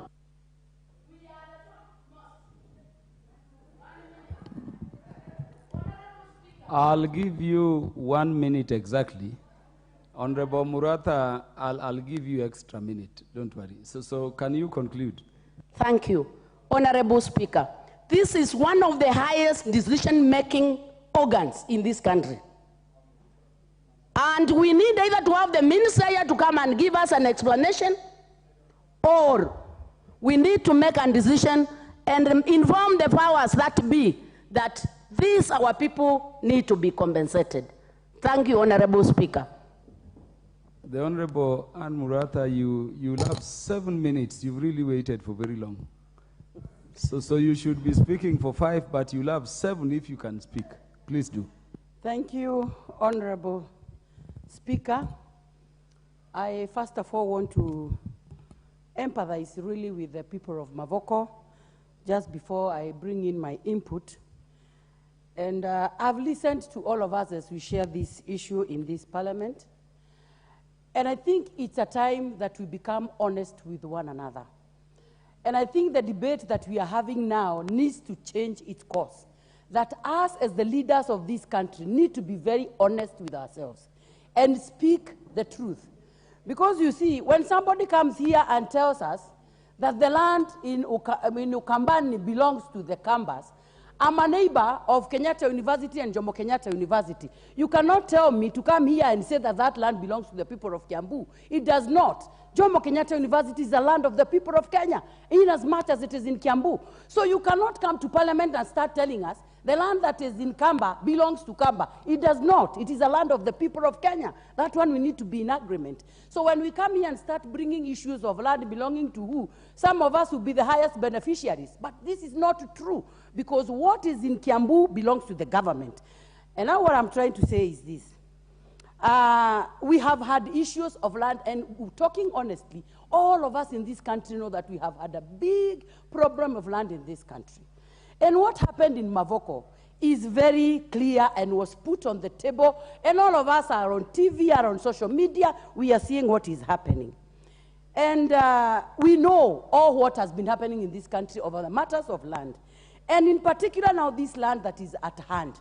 We have seen somebody speaking to these people and telling them, title ni karatasi, jengeni nyumba. So what was this guy trying to tell these people? Can you do this as fast as possible? Because when it comes to issues of demolishing, there will be people who will come to support you. Because when you keep it as land, it will still revert back to the owner. So go and sell it. We have seen the governor who was there then addressing those people, and even the company itself putting a poster there and telling people this land belongs to the Portland cement. So what I'm trying to tell ourselves is that, can we have an honest discussion? Because here we are talking about lives. Like now we have students there who are supposed to do exams in the next few days. I am in the Committee of Education in this parliament. We need to be sitting and asking ourselves, these children need to sit for the exam. When and where and how? This is what we need to be discussing in this parliament. But when we come here and start putting volumes and talking, trying to buy royalty with our people, and we actually know what is happening. When I see all the leaders from that region speaking very strongly and very highly, and at the back of their mind, they know the true story, because this one has been done by the rogue government officers that we have, who cheated our people and even made them buy land that didn't even have titles. and even went ahead and approved the constructions. These are government rogue officers, and they are there, and they are known. So when we start dragging in even the name of the president is not working in the government of Machakos. There are people who have been given work there to do. So the people we need to be addressing are people like the ESCC, the DCI. They need to rush and get the people who did this to the innocent Kenyans and make them pay for every pain that they have caused these people. Because again, we cannot continue every year talking the same thing, doing the same things, the same way, and expect different results. So what we are saying is that the people who sold this land, who are making sure they govern this parliament properly so that this land now becomes a big issue, are the same people that need to tell us who sold this land to these people. Who is this that was approving the selling of this land? When we see all these people brought to the books, then it will go on record in this country that during the reign of Kenya Kwanza government, all these stories came. So can we have an honest discussion? Can our leaders from that region start speaking the truth? Because they know the truth, and they know who sold the land, they know how it was sold. We are seeing them involving people and telling them, go build, because when you have put a construction, no one will come there. And finally, Mr. Speaker, I would also want to say the name of God is being invoked in all these things that the church has been constructed. I'm a Christian, and I believe that we speak of a God of order. Our God is a God of order. Even him, when he created the world, he put the boundaries for rivers, for oceans, and for lakes, because he knew there is a purpose for everything. That land is for Portland cement, it's not for building a church, and I'm a Christian. So stop bringing the issues of a church was demolished because the church had to be put in proper land. But then the church owners are not to blame. The people to be blamed is the person who sold that land to that church. And that person needs to be condemned with the strongest word possible. And the people to give us this answer are the people from that region, the DCI, the ESCC. They have an answer, and they need to answer this question. So the likes of Robert Mbui, my friend, need to come out clean and tell us who is this in that region that sold this land to these people, knowing very well where it belonged. Thank you, Mr. Speaker.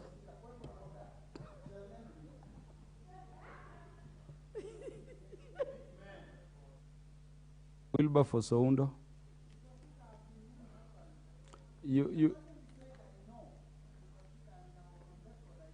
I didn't hear anything out of order.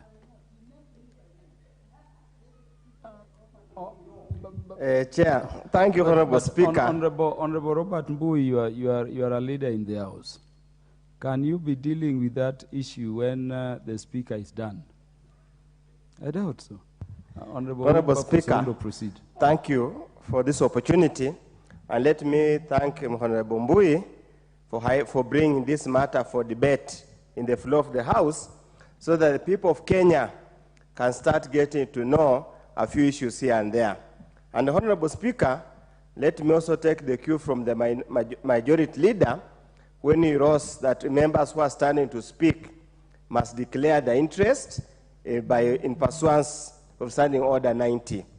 Honorable Speaker, let me declare my interest that this is a sector, an area I've practiced and I've trained and practiced for over 40 years, so I know the genesis of the problem at hand here. Second, Honorable Speaker, let me also declare I and the previous speaker, the member of parliament for Machakos County, sit in the Committee of Trade, Industry and Cooperative, and we have we are privy to some documentation that East African Portland Cement came and laid before us in the committee. So, Honorable Speaker, as I speak here, I want to avoid the politics, I want to avoid the specifics, and probably deal with the wider concept at hand here. And I must sincerely thank Honorable Mbui for bringing this matter to the fore, because it's not the first time, it's not the second time, and it's unlikely to be the last time. And this, Honorable Speaker, the genesis of this problem lies back into around 1990, 1991, and 1992, when there was the infamous reward for people under the days when you are transiting from one-party state to multi-party state. And then by then, KANU was threatened as a party on their strange hold on the leadership of this country. At that particular moment, Honorable Speaker, it was reward time. And I can tell you, Honorable Speaker, I want to give you a very honest example. What shocked me as a valuer, then National Bank was giving out loan free to Kano kingpins. And one of the land they gave a loan to was the roundabout of Jogo Road and Outer Ring Road. So I just want to lay the genesis where the rain started beating us. They gave out, somebody processed a title, superimposed it on the roundabout of Jogo Road and Outer Ring Road. The moment they got the money, they were given the loan, the company they used to get the loan, the records at the registry of companies were destroyed immediately. So 5 years down the line, when the loan was not being serviced, we were contracted to do evaluation for auction purposes. With the skills we learned at the university, we found ourselves at the roundabout of Jogo Road. Money had been eaten and left. So everybody took cue. The Kanu honchos, the Kanu youth wingers took advantage. And therefore they went to any land that was perceived to be unoccupied, to be vacant, and in a way, what we were calling then, grabbed that land. That mirrors what has happened in respect of the land held that is subject matter here. When East African Portland Cement as a company acquired was given whichever way, through acquisition, through donation, through public guarantee, is now immaterial. They acquired a very chunk of land, and they were supposed to use that land for mining purposes, to mine raw material for cement making. And as my colleagues have indicated here, that in the understanding was only supposed to mine, once they finish and they exhaust the mine, they were supposed to return the land to the rightful owners, who I do not know who are those rightful owners, yet this land had long been occupied by the settlers. How the settlers got the land is you and me and everybody knows. So obviously, the settlers had land and they had title. And the title, Honorable Speaker, as you are aware, ownership of title is exclusive. You can, not two people can own title.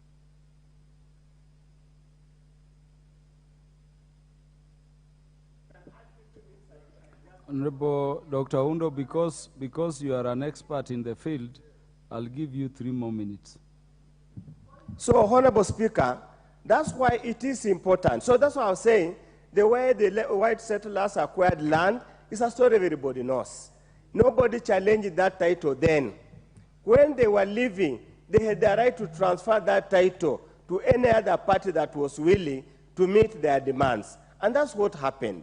Honorable Speaker, after the 1992 case, as I was saying, people emerged in this country, the so-called the land buying companies, cooperative societies. And that's why they would walk into any empty vast of land, entice gullible Kenyans who want somewhere to settle, issue them what they were calling share certificates. Many cases, the matter was regularized properly. In many cases, the matter was never regularized. The issue of the issue of the East Portland Cement, the matter went all the way to the National Land Commission to determine the ownership. It went all the way, the courts determined. I can only sympathize with the buyers, innocent buyers for value. And this brings into question now, what do we do with racketeers? What do we do with profiteers? What do we do with those, because of the social influence they wield, the political influence they wield, they're able to entice and have people purchase land knowing that there's no genuine title. That's why the people now, as a country, we must deal with ruthlessly, perpendicularly, and once and for all. And this presents a case example. That's why, Speaker, I've sat here today patiently because I was doing research. As you listen to people talk, it's like an interview. It's a questionnaire they're filling for me. So, Honorable Speaker, this is where now we need, this is where all the security agencies, this is where the government now needs to weed out this group. We have the other parcels of land, the criminal land. We have so many other such cases in this country. I therefore urge soberness. And I want to ask the Committee of Lands and Physical Planning, now this is the time. They need to show their expertise in land matters, land administration matters, land information management system matters, to resolve this matter once and for all. Finally, as I conclude, government is a government in perpetuity. Government is a government in perpetuity. The current government cannot remain blameless. These things were done in the name of the government. During the campaign, we were very categorical that the suffering of people through our enforced eviction, we need to address. And I thought, Honorable Speaker, there was actually an act of parliament on how to deal with eviction, whether it is through illegal eviction, lawful eviction. If there is in such an act of parliament, I want to throw upon, again, the Lands Committee to develop that bill so that whenever we even have disputes, there must be a humane way to evict people. We are talking about housing. Any houses, any structure that houses people demolished, that's reducing the housing stock in the country. We cannot run away from that fact. So, Honorable Speaker, I want to urge my colleagues, this should give us an impetus to change the law, should give us an impetus to strengthen our land administration system, must give us an impetus to debate what constitutes title, what constitutes sanctity of title. What is it are you looking for? It's not just the space that matters, it's what is the interest you hold in respect of that space that matters. So for all those who want to go and buy land, failure to consult a consultant, an expert at that particular moment, might be cheaper for you, but cheap is expensive in the long run. There can never be any substitute in consulting a consultant in whichever way, and an expert in whichever way you do. Thank you, Honorable Mbui. We hope now whoever listens has listened, and as you said, even if they don't listen, we have talked to you. It's upon now to pick up from here and resolve these matters once and for all. Thank you, Honorable Speaker. The Honorable Dr. Ivo Bara. Thank you very much, Mr. Speaker, for giving me this opportunity to also contribute to the motion. Mr. Speaker, at onset, I want to condemn in the strongest term the destruction of property. I'm not calling it demolition. I'm calling it destruction. Because what I saw, I would not wish it on my enemy. Mr. Speaker, yes, I've listened to the expert, but the question is, the kind of infrastructure that we saw being demolished in Mavoko, surely you could not put in all that money, knowing very well that it is not yours. Members here have told us that they paid taxes, they paid rates to the county council, to the Ministry of Lands, everything. They were doing the things which is supposed to be legally binding. But nevertheless, properties were destroyed. Mr. Speaker, I cannot reconcile myself with what I saw. The broken people, broken men and women, looking at their life savings going down into ashes. Mr. Speaker, up here in Upper Hill, whose land is that? All those buildings that we have in Upper Hill, whose land? They were given by the government. Railway here, whose land was it? Government land. Go to Eldoret, ADC, whose land was it? Government land. My question is, who is Portland Cement? Portland Cement belongs 52% to the government of Kenya through Treasury and NSSF. 52%. 42% belongs to Lafarge. 6% belongs to Kenyan. Therefore, 58% of that land belongs to Kenyans. Who is government? What do you call it? Of the people, for the people. The government has the moral authority to solve the issue of Mavoko. They have the ability to solve the issue of Mavoko. They didn't have to wait for those properties to be pulled down and then talk about arbitration. When do you arbitrate? How could the judgment have been made, Mr. Speaker, today, and the following day we have the bulldozers on site? It means that somebody had the script of the judgment. Somebody had it. And somebody was waiting to do what they did. Mr. Speaker, as I finish, this is the time that we call for compassion. It was lacking. This was a time that people should have looked at their consciousness when they were pulling those houses down. The schools, the timing. Exams are about to start, schools are being pulled down, churches are being pulled down. The timing, people are going for Christmas and you are homeless. Being a predominantly Christian country, we celebrate Christmas. And we are pulling down houses 3 months to Christmas. Where are they going to go? Mr. Speaker, I did not see the compassion. I did not see people's conscience being pricked. Mr. Speaker, I saw cold-hearted Kenyans destroying homes of other Kenyans. Mr. Speaker, my question is, what happened to our value system as a country? What happened to our value system? It's a time for reflection. And as my colleagues have said, we need to look at this matter soberly as leaders of this country. Thank you very much. I call for arbitration, and I call for people to be compensated for loss of property. Thank you very much. Honorable David Mboni. Honorable Esther Passaris, you'll follow. Honorable David.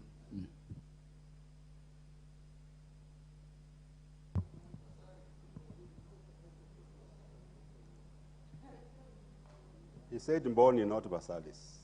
I said Honorable Esther Passaris will speak after Honorable David Mboni. Thank So you. proceed. Your time is running out. Yes, thank you, Mr. Speaker. Let me also join my colleagues in sympathizing with the situation in Mavoko. Mr. Speaker, we all know that land acquisition in this country is very risky. Most of the land, actually in the eastern part of Nairobi, has no title deeds, and there is a lot of double allocation. Mr. Speaker, Minister of Lands, I think, is the most corrupt ministry in this country. And if this government really want to fight corruption, the way they are saying, they should fight corruption in the Ministry of Land.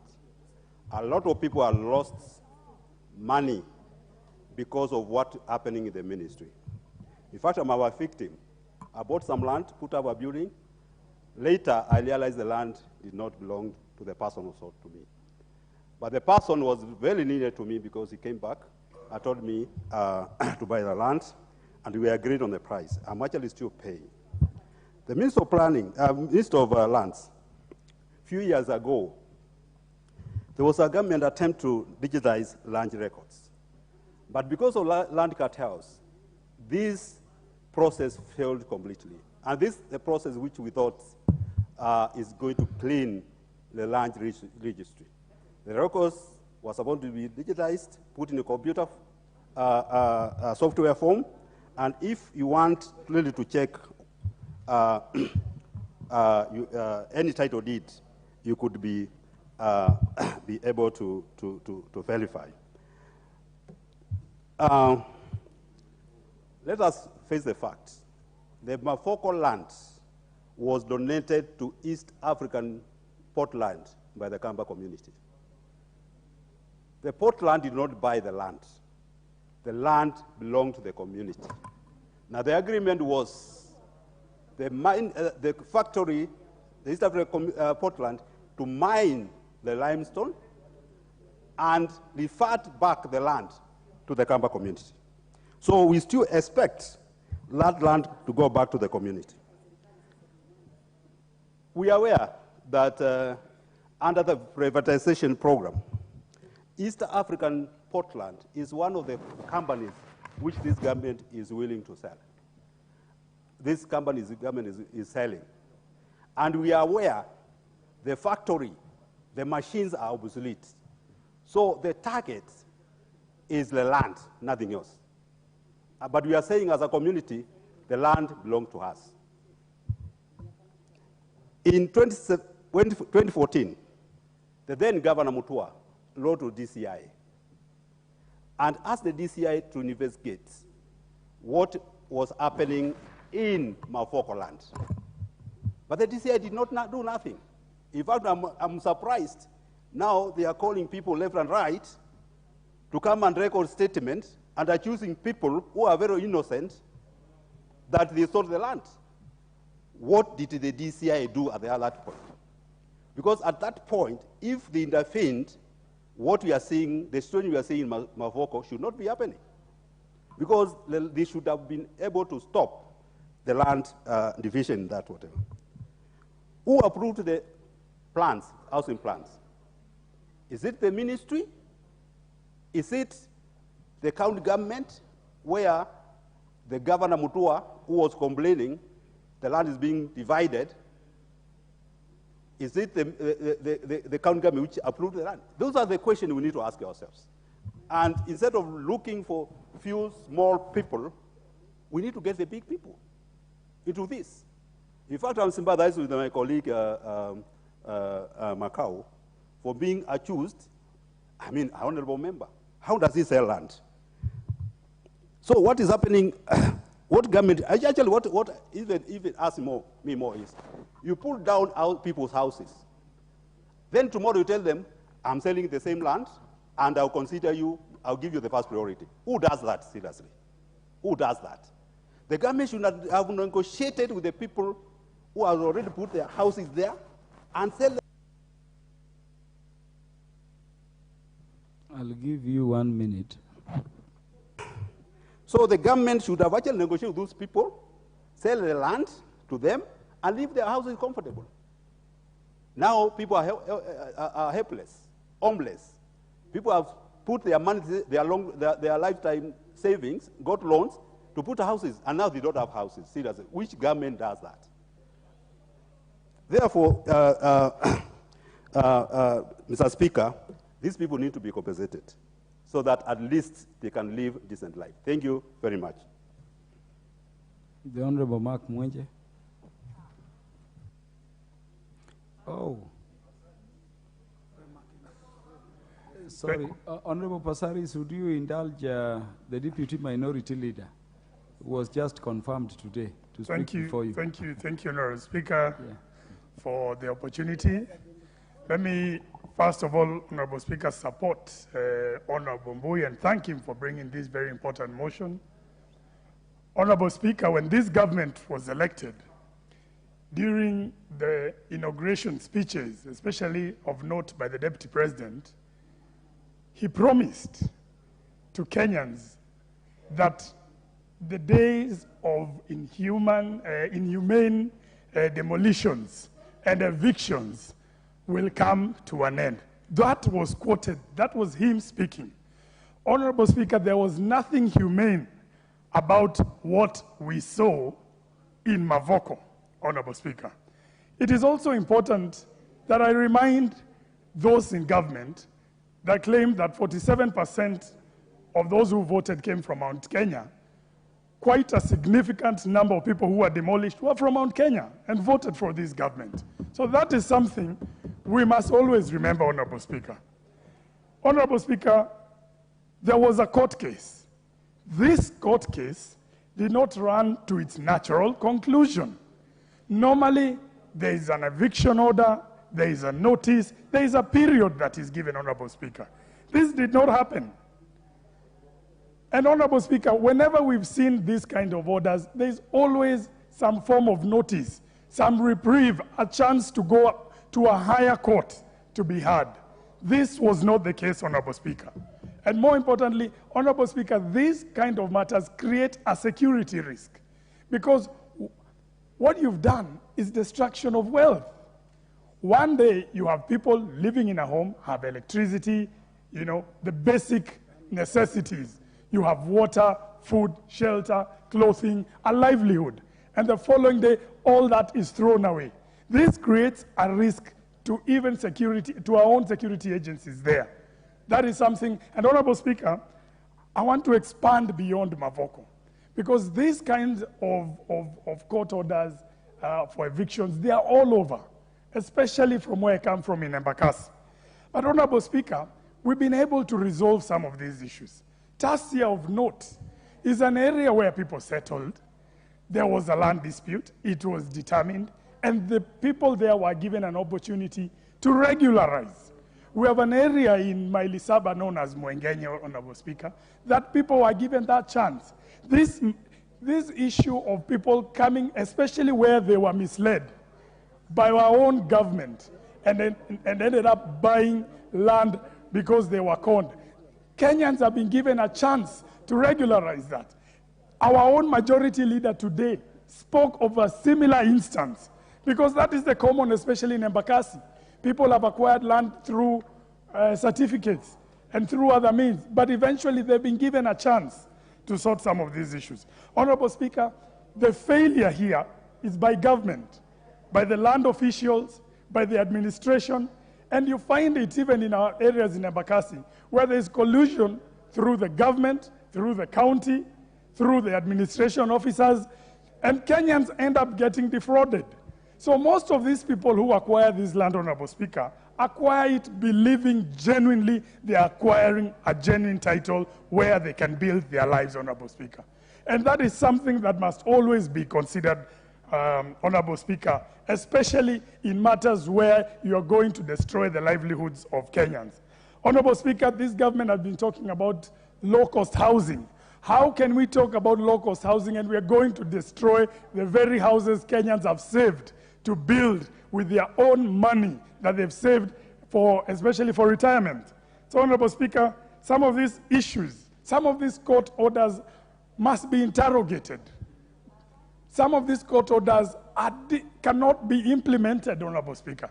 The issue that happened in Roi, the court case that determined the matter in Roi, has given an opportunity for those residents there to try and sort out that issue, Honorable Speaker.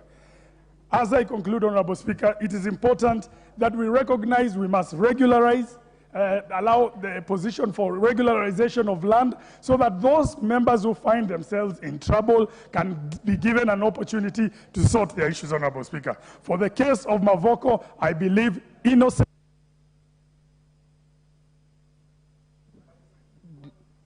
Did you say you want 1 minute or 2 minutes? You'll be given 1 minute. Thank you. Thank you, Honorable Speaker. For the issue of Mavoko, they are innocent Kenyans, bona fide buyers who genuinely believed they acquired good title for those parcels of land. And I believe, Honorable Speaker, in that case, it is the government, it is the land registry that was at fault, that guided those Kenyans, allowed them to build their lives there, and they must be compensated. This is not the time for politicking in this issue. And Honorable Speaker, I must state, we will not allow demolitions. Even in my constituency, Honorable Speaker, we have some similar orders, Honorable Speaker, and we must ensure that we are given a chance to regularize those parcels of land, because if we continue down this trend, Honorable Speaker, we are going to destroy the lives of Kenyans. We are going to lose a lot of wealth, Honorable Speaker, and this must come to an end. Let this government be held to account and keep its promise that these demolitions, which they said will end with the previous government, will be a thing of the past. Let them stick to that promise. Thank you, Honorable Speaker. Thank you very much. The Honorable Esther Passaris. Thank you, Mr. Speaker. The Sir. person, the honorable member who keeps shouting point of order, you know the procedures of the House, how to seek intervention. It is not by shouting point of order. In fact, shouting point of order without seeking intervention, which must be recognized by the Speaker, is itself disorderly conduct and is punishable. Proceed, Honorable Pasaris. Mr. Speaker, sir, for giving me this opportunity to contribute to this motion.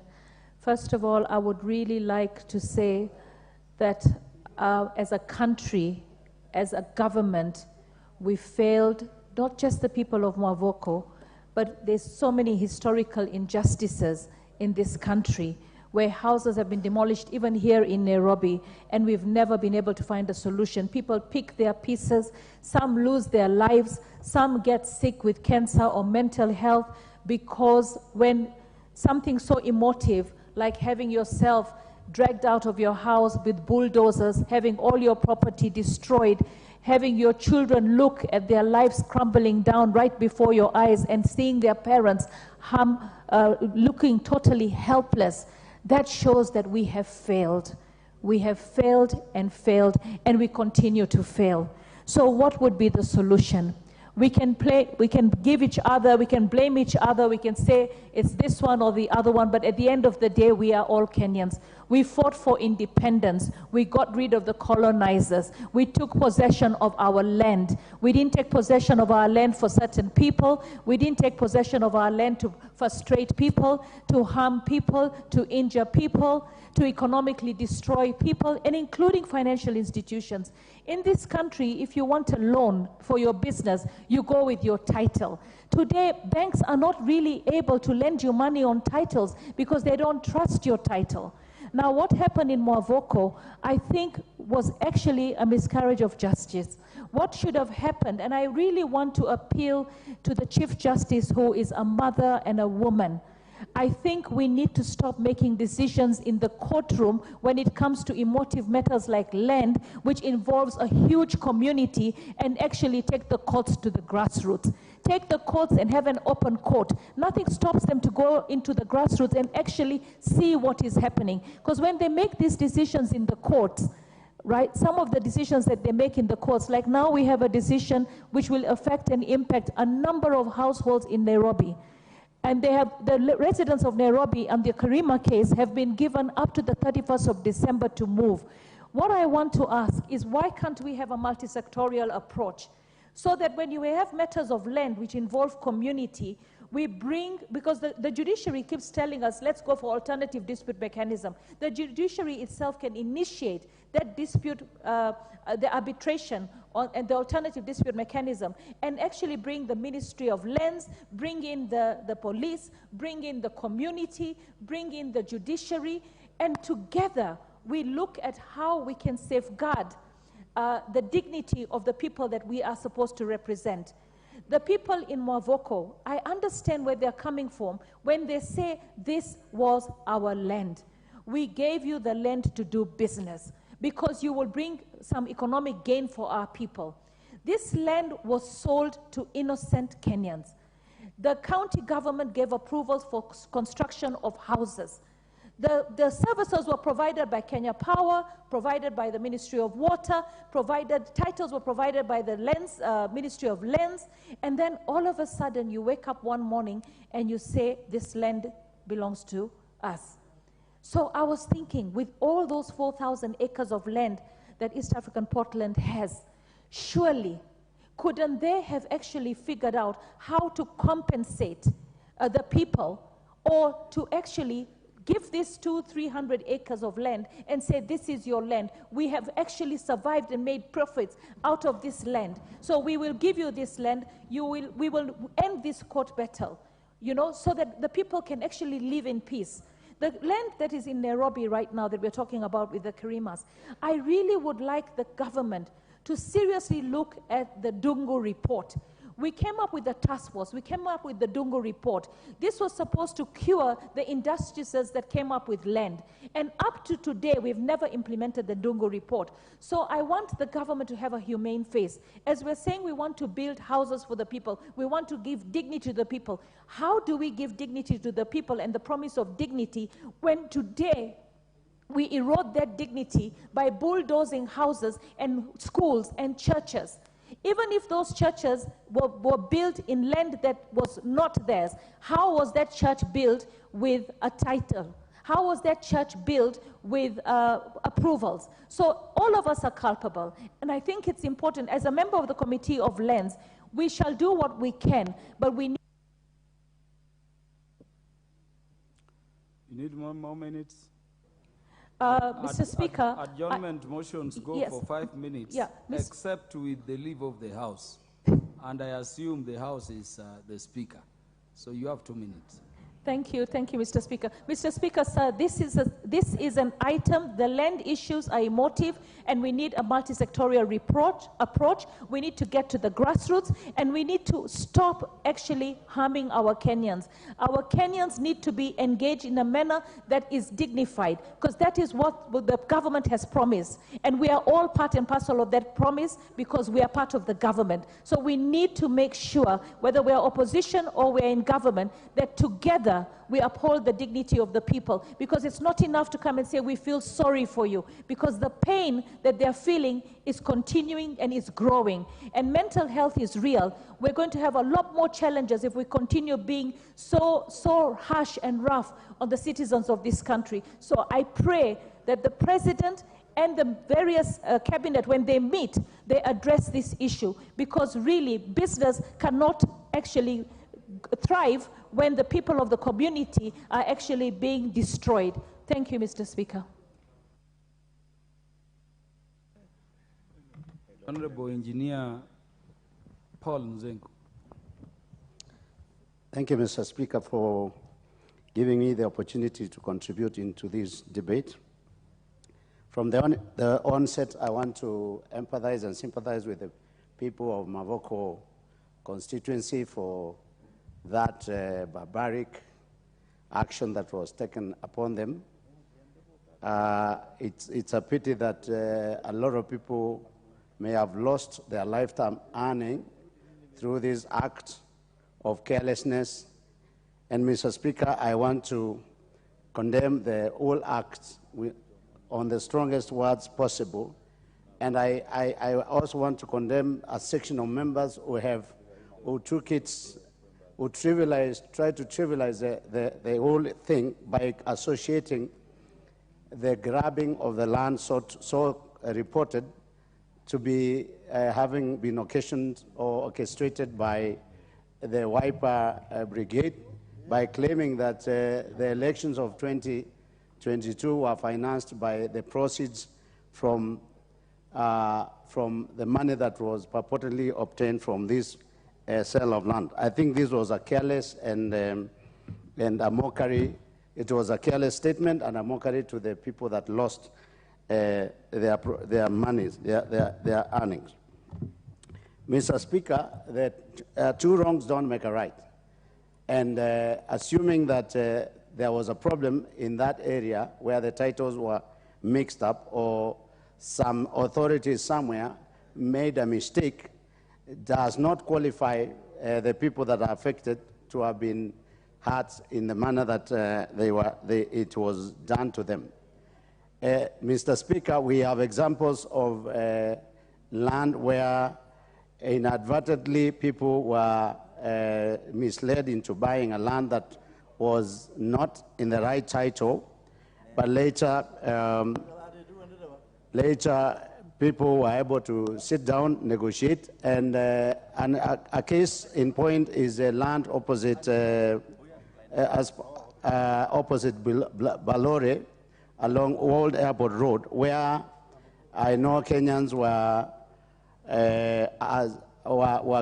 duped to buy land which had been apparently been issued by the government to the then KANU sympathizers, and the owner then resurfaced later, and I'm privy to the information that indeed the owner was an Indian owner, a private owner, agreed to negotiate with the new landowners, and they were able to agree on a middle path or a middle ground where they negotiated for the true market price at that particular time, and they were able to pay the owner, and the owner vacated possession of that land. So in this particular case, where the land purportedly belongs to the government, the alternative would have been to negotiate with the landowners and the developers and just agree on a market price, and then I'll ask them to be able to buy the said land.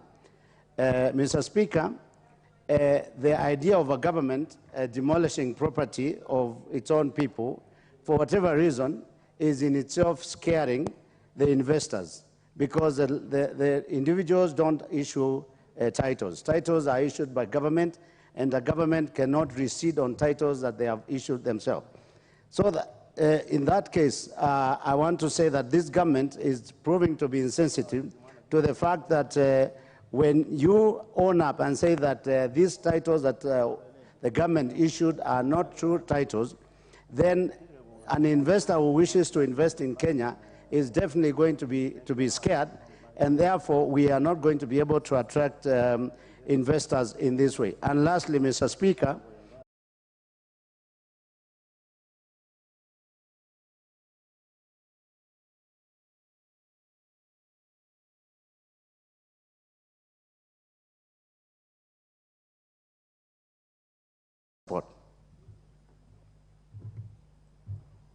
Honorable Joshua Mwalio. Thank you very much. Thank you very much, Mr. Speaker, for the opportunity. I want to say that I've been in this Committee of Trade where we have been dealing with this matter, and I don't want to go into the details because I know the details. I want to say that it could have been better if the people that houses were being demolished could have been treated like the way Abraham was pleading with the angels that, that were going to destroy Gomorrah.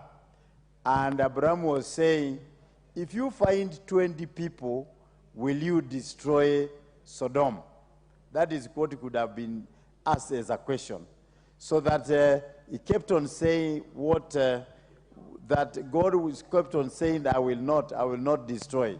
That is the formula that should have been used there, because those are Kenyans who live there, and they should have been spared because they were cheated on that land. So the people that cheated them, I saw one saying that, I saw one video which was saying that if we give you this piece of land, you must build something, even if it's a toilet, very fast, so that we have a case.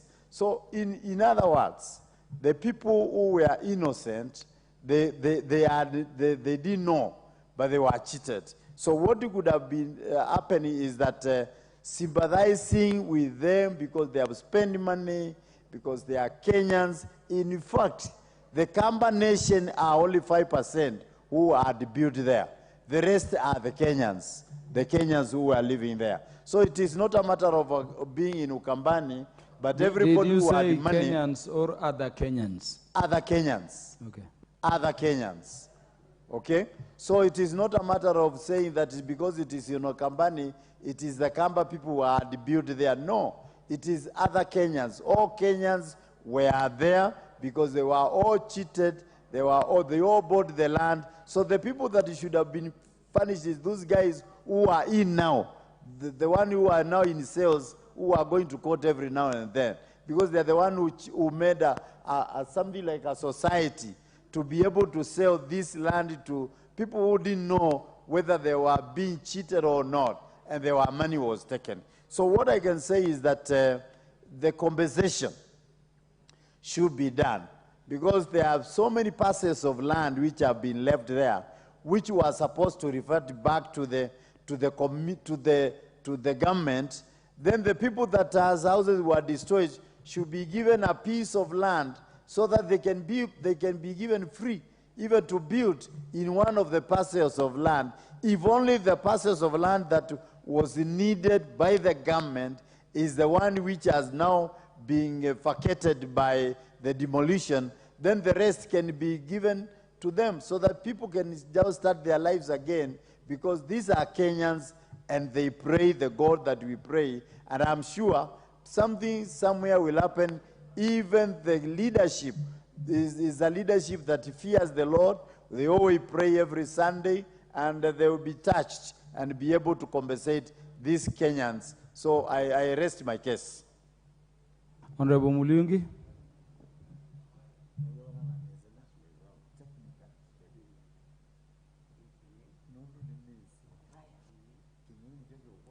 Thank you, Mr. Speaker. Mr. Speaker, I rise to stand with the people of Mavoko during this difficult time. I consider them as NDPs now because they have nowhere to go home. Mr. Speaker, I also want to thank the Honorable Mbui for calling for the leave of this House to discuss this very critical matter. Mr. Speaker, I sympathize and empathize with the people of Mavoko because this is a matter that has come as a surprise from a government which they trusted, a government which assured them that it is going to build affordable houses for them. But instead of building affordable houses for them, they came to demolish their homes. It is the sixth wonder of the world, Mr. Speaker, for such kind of a government. And that's why this government is a cursed government, because they never say the truth. They spoke about lowering the cost of living. It is going up. They spoke about lowering fuel prices. They are going up. They spoke about lowering the cost of unga. It has been going up. That is why this government is cursed. And it will continue to be cursed if it continues doing this kind of heinous act. Those demolitions were worse than the massacre of Shakahola. Because how do you go and demolish a mosque? How do you go and demolish a church? How do you go and demolish a school when children are preparing to do exams? It is worse than Shakahola. So, Mr. Speaker, I consider these demolitions as purely orchestrated, planned by Kenya Kwanza government. They had planned all this, and Mr. Speaker, the moment we just started speaking about succession politics in Azimio, the moment we started talking about Kalonzo being the heir of Azimio, now Kenya Kwanza decided to hit the homeland of Kalonzo Musyoka. And that is Machakos. I'm therefore telling Kenya Kwanza, don't be scared. Please, don't panic. We are not a threat. 2027 is coming. We shall be a threat in 2027. Why on earth? Why on earth do you go to Mavoko to demolish houses in Mavoko when at the same week the Deputy President of Kenya is protecting the people of Nyandarua who are living on Kenya Railways land? How on earth? Those are playing double standards. The same week the President of Kenya is in Rift Valley compensating Shunga cartels. The same week the President is in Tana River. Mavoko people second-hand class. So, Mr. Speaker, this act is making title deeds look like a piece of paper.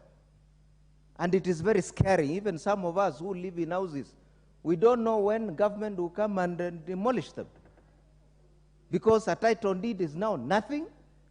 When you go and do a search, it is nothing. When you go and obtain a title deed from the Ministry of Lands, it is nothing. When you take your title deed to obtain a loan from the bank to build, it is a piece of paper. So how are Kenyans supposed to know that the title deed they are given is genuine? Because if you are given an alert, you will not proceed. And therefore, Mr. Speaker, sir, I request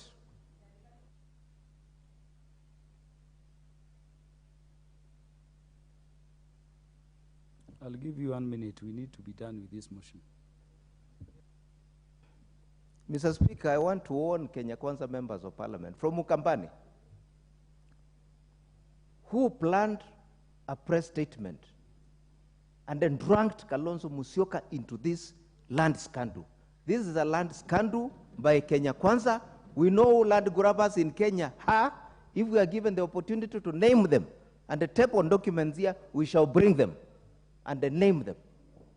So, Mr. Speaker, I support that Mavoko people should be compensated and the parliament should investigate this matter and come up with a solution. Thank you, Mr. Speaker. Thank you, Honorable Nabim Nabwera.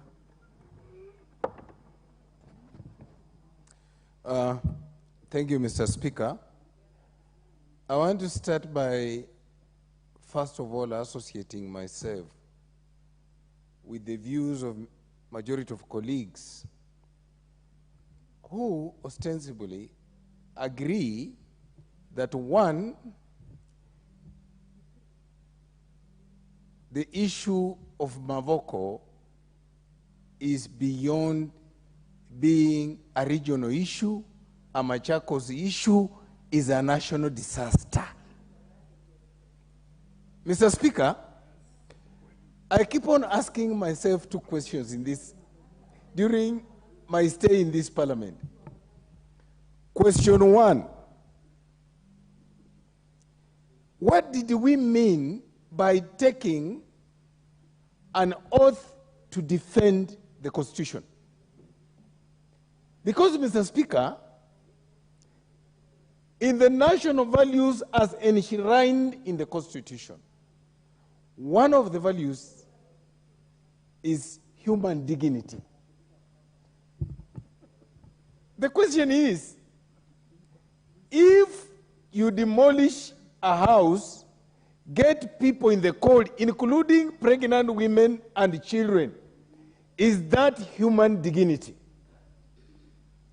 Secondly, Mr. Speaker, I keep on asking myself a question. What is common good? Does what is common good in Kakamega, Lugari where I come from, become common good in Kiambu or in Machakos? Why am I asking this question? Mr. Speaker, for God's sake, all land that sits any government-owned institution is held in trust on behalf of the people of this country. So the question is basic. If the land in Miwani or the land in Nzoia Sugar, which we were in this house defending and saying we cannot allow it to be privatized, how different is it from the land of East African Portland Cement? Mr. Speaker, there was a law in this country, or there's a law in this country called public acquisition. That law has been used to get people out of their land for purposes of a particular cause. Now, when you want to understand the problem of Mavoko, look at it this way, that we demolish the houses today, and tomorrow we have an advert that we are selling those houses, and the people being given first priority are the people who are living on those houses. What do you mean? Mr. Speaker, actually, the management of Portland Cement must be held to account on this. And when you want to understand that this was orchestrated by Kenya Kwanza government, they know very well that made those people poorer by demolishing their houses. So offer them, they will be unable to buy that land. Then the shenanigans of Kenya Kwanza government will go and buy that land. Mr. Speaker, today we were addressing a presser with Honorable Mukabe. When we were addressing a presser because surveyors from the Ministry of Land, working with a county commissioner called Nyale in Wasingishu, were in Turbo Forest, which is in Lugari and the Kuyani, purporting to survey the land to give to people without public participation, without this parliament exercising the forest. That is what Mavoko is. Mr. Speaker, I'm requesting for an extra 2 minutes.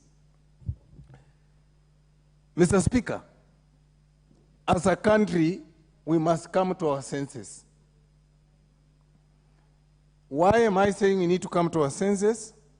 There are actions we take that will have far-reaching socioeconomic impact. An economy that is not performing, a country that cannot meet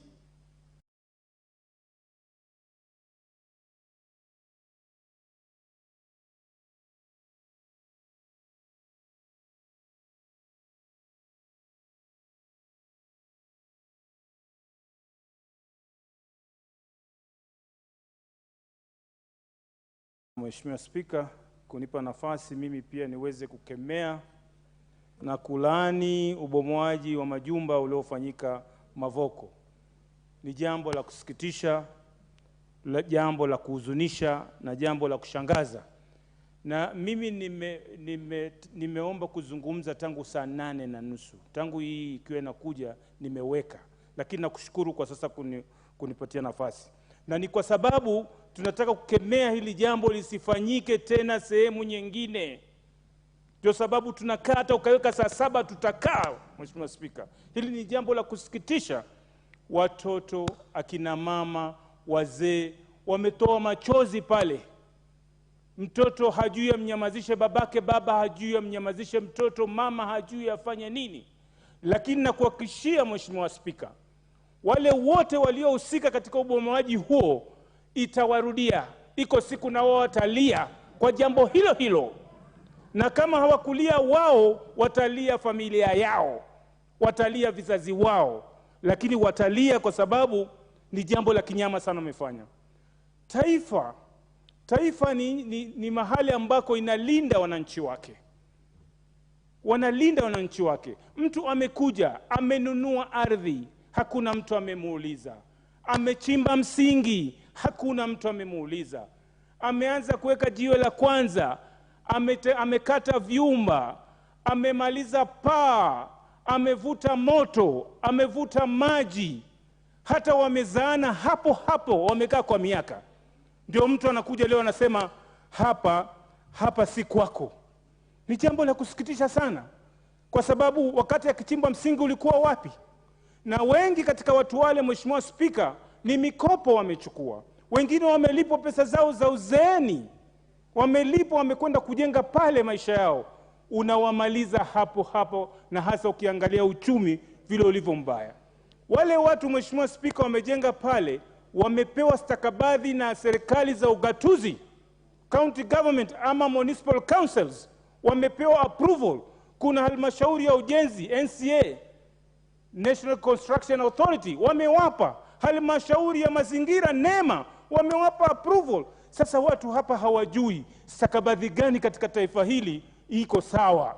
Mtu anakuwa na title, hata akikaa hana uhakika wa pale, atakuja kuambia hii ni feki. Atakaa halmashauri ile imempatia NEMA, wao wamehusika, wanakuja wanasema sisi hatujui, na waliwatembelea. Mheshimiwa Spika, hii ingekuwa funzo, kwa sababu serikali ilihusika. Wawekezaji, hakuna mtu atakuja kujenga hapa akijua halmashauri inakupa idhini na kesho inakugeukia. Haiwezekani. Sasa sheria iko wapi? Mimi nasema hawa watu walipwe, na utakuta sisi kama serikali kuna kambi za wakimbizi, tunaweka wakimbizi, tunaweka mahema, sisi tunawekea maji, tunawapelekea chakula, huku Wakenya mnawavunjia majumba na lala barabarani. Haiwezekani Mheshimiwa Spika. Hili ni jambo lazima likemewe, lisitokee sehemu nyingine, na ningeomba wizara ya ardhi hapa iende itembelee hiyo, tuje tupitishe hapa walipwe na serikali, kwa sababu serikali ndio inahusika katika uvunjaji huo na ukosefu wa mwelekeo kupeleka watu wake. Kwa haya mengi nasema asanteni. Asante Mheshimiwa Spika kunipa nafasi. Asante sana. Fatuma Masito.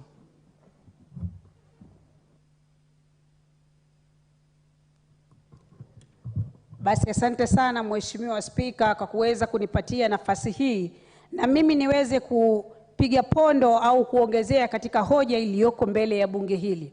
Kwa kweli Mheshimiwa Spika, mimi pia nataka kulia na watu wa Mavoko vile wanavyolia au vile walivyolia. Mheshimiwa Spika, watu wa Mavoko ni majirani zangu. Pale Kwale mimi nimepigiwa kura na jamii ya Wakamba wengi sana, ambao tangu juzi walikuwa wanaona wakisikitika, wakinipigia simu nikiwa nao kwenye mikutano, wanasema Mheshimiwa, ni mambo gani kama viongozi mnaangalia watu wa Mavoko wanauawa wakiona? Hii ni kwa maana kuwa watu wa Mavoko wamepokonywa haki yao ya maisha. Nina hakika kuna watu sasa hivi wameshikwa na maradhi ya presha, wameshikwa na michipuko ya maradhi ambayo hawakuwa nayo kwa sababu ya tendo lile lililotokea. Wakina mama wenzangu wameteseka na watoto kwenye baridi tangu juzi, na serikali bado haijafungua mdomo, imenyamaza. Hii ni dhahiri shahiri serikali imeshindwa kufanya kazi yake. Mheshimiwa Spika, huwezi kumuua binadamu ukiangalia. Umemshikia kisu, unamwambia unakufa leo saa hii. Mtu wa Mavoko Mheshimiwa Spika, unafikiria siku ile alisikiaje? Yeye anajua ako na hati miliki ndani ya nyumba yake, ana mkopo, amewekeza, anajua maisha yake yote yako pale. Leo hii unamwambia wewe huna makao. Mheshimiwa Spika, serikali ya Kenya Kwanza imeshindwa, na ndio maana saa nyingine natamani hii serikali tungechukua sisi watu wa Azimio chini ya Mheshimiwa Raila Amolo Odinga. Mheshimiwa Raila Amolo Odinga ni mtu mzima, ni mtu mwenye busara, kwa sababu Mheshimiwa Spika, huwezi kumwangalia mwananchi wako ambaye alikupigia kura juzi na hata ambaye hakukupigia kura, unamwangalia anakufa ukimwangalia. Poleni watu wa Mavoko kwa kitendo hichi, lakini na sisi watu wa Kwale tutasimama na nyinyi. Tutatia ubadi, tutatia uvumba, na sisi tuombe, tuseme kama kweli ile ni haki ilimtelekea mtu wa Mavoko, Mwenyezi Mungu simama na mtu wa Mavoko. Na pia mimi naomba bunge hili tutengeneze tume maalum Mheshimiwa Spika, ya kuweza kuangalia swala lile la Mavoko, na tuweze kupitisha watu wa Mavoko Mheshimiwa Spika walipwe, tena walipwe vizuri, waweze kuishi maisha mazuri. Na nataka kujenga matumaini kwa watu wa Mavoko, msivunjike moyo. Kuna kesho yenu inakuja hapa hapa duniani na sio kesho akhera, kama ndugu zangu Waislamu wanavyosema malipo ni kesho akhera. Tunataka malipo yawe hapa hapa duniani, kila mtu aone. Mheshimiwa Spika, asante sana, na nasema poleni sana ndugu zetu wa Mavoko, tunalia na nyinyi usiku na mchana. Asante. MP for Kibra.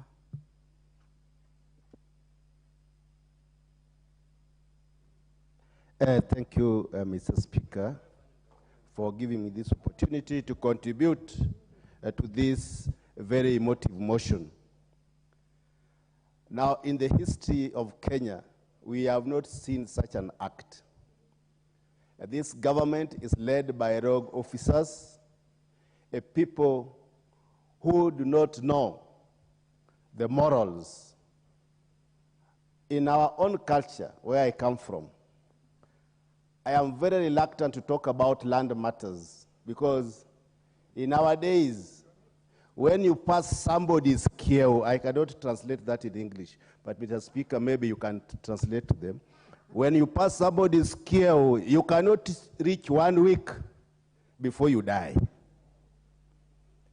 Kiau, if I were to help you, Honorable Rero, is a Latin word for border or land boundary. That is it. I thought it was the same in Cumberland, because these people would have not lived by now. What they have done, the atrocities that they have inflicted, they do not deserve to exist. This government is supposed to lead people, but they are destroying the people they are leading. I am saying that we have in a government that does not care about the lives of the people. Mr. Speaker, please protect me. I am saying that this is a government. Last year, Honorable Rero would be heard in silence just the way the others were. The former Prime Minister of the United Kingdom, Mr. Boris, was taken to court because he celebrated during COVID-19. He was the Prime Minister. In this country, we are destroying people's homes. The Minister for Lands should have resigned by now. But if it was a mature democracy, the whole government should have resigned by now. We are saying that we cannot. There are many people now in Mavoko. This motion of adjournment today has brought both sides of the House. You could see even the Kenya Kwanza were actively participating, knowing that this is a serious matter, that this country, we must sort out this once and for all. The matters of land in this country, we have something called adverse possession. There are people who have lived there for more than 12 years. These court cases, like now again we have this Embakasi Ranch, they also want to Kirima cases, they want to remove people from their land, and we are setting bad examples with the Mavoko. What are we going to do with the people who have used their whole earnings in this country? They have taken loans from the banks. I am asking that we form a parliamentary commission to inquire about the Mavoko land and other lands in this country.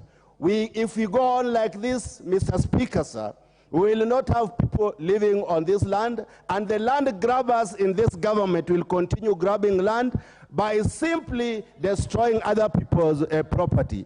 I want to say, Mr. Speaker, that if we do not stop these rogue people in the government, we will not have a country the next 1 year. I want to sympathize with my brothers from Mavoko. The only problem is that in Mavoko, it is a cosmopolitan. It is where different tribes are living. Even from my village, we have people who are living there. Even from East Western, we have people living there. So this is a national issue. It is not really a Mavoko or an Eastern or Kamba issue. We must come together as Kenyans. We must agree that this kind of man-eat society kind of government, we must say that it must stop. We have people who believe that this country can only go on with them at the help. We must say that this act that we have seen in Mavoko must never occur anywhere in this part of the country. We are ready to stay here even up to midnight to try and look at why this happens in this region. Thank you, Mr. Speaker, for giving me this chance. I stand by saying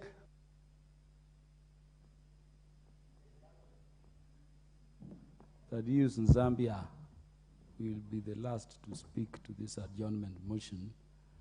I would request the members who have stayed up to this time to wait so that we can close the business we had under Order 12. Honorable Thaddeus. Thank you. Thank you, Honorable Speaker. Order, Honorable Zambia. Honorable Omar Mwinyi, you wanted to speak to this adjournment motion. So then you will be the last to speak. Thank you, Honorable Speaker, for granting me this noble opportunity to join my colleagues in sympathizing with the people of Mavoko. Honorable Speaker, what really happened was was an heinous act. Honorable Speaker, at any one given time, it is always good to be sensitive to your people. I think, Honorable Speaker, as we speak now, what we should be first I want Honorable Zambia to be heard in complete silence the way we've been doing. And let me congratulate the House. For the first time, we put politics aside. In as much as we have a bit of banter, we are proffering solutions to a matter of national importance. So proceed, Honorable Zambia. Yeah, thank you. And by the more you consult loudly, the more his time gets extended. Okay. Thank you, Honorable Speaker, and you protect me so that my time is not hit and up by those members who are just moving up and down and making some noise. Thank you, Honorable Speaker. What I want to say is that this is a very sensitive and emotive matter, and as members of this House, the next course of action or whatever we should be asking for now is how safe are our children and those schools which are demolished.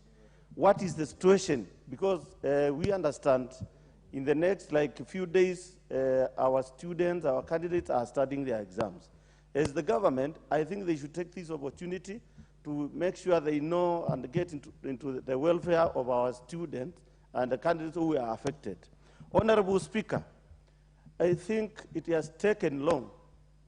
And this House, in the 12th Parliament, there was a task force which was tasked into coming up with a report regarding the Portland and in Mavoko area.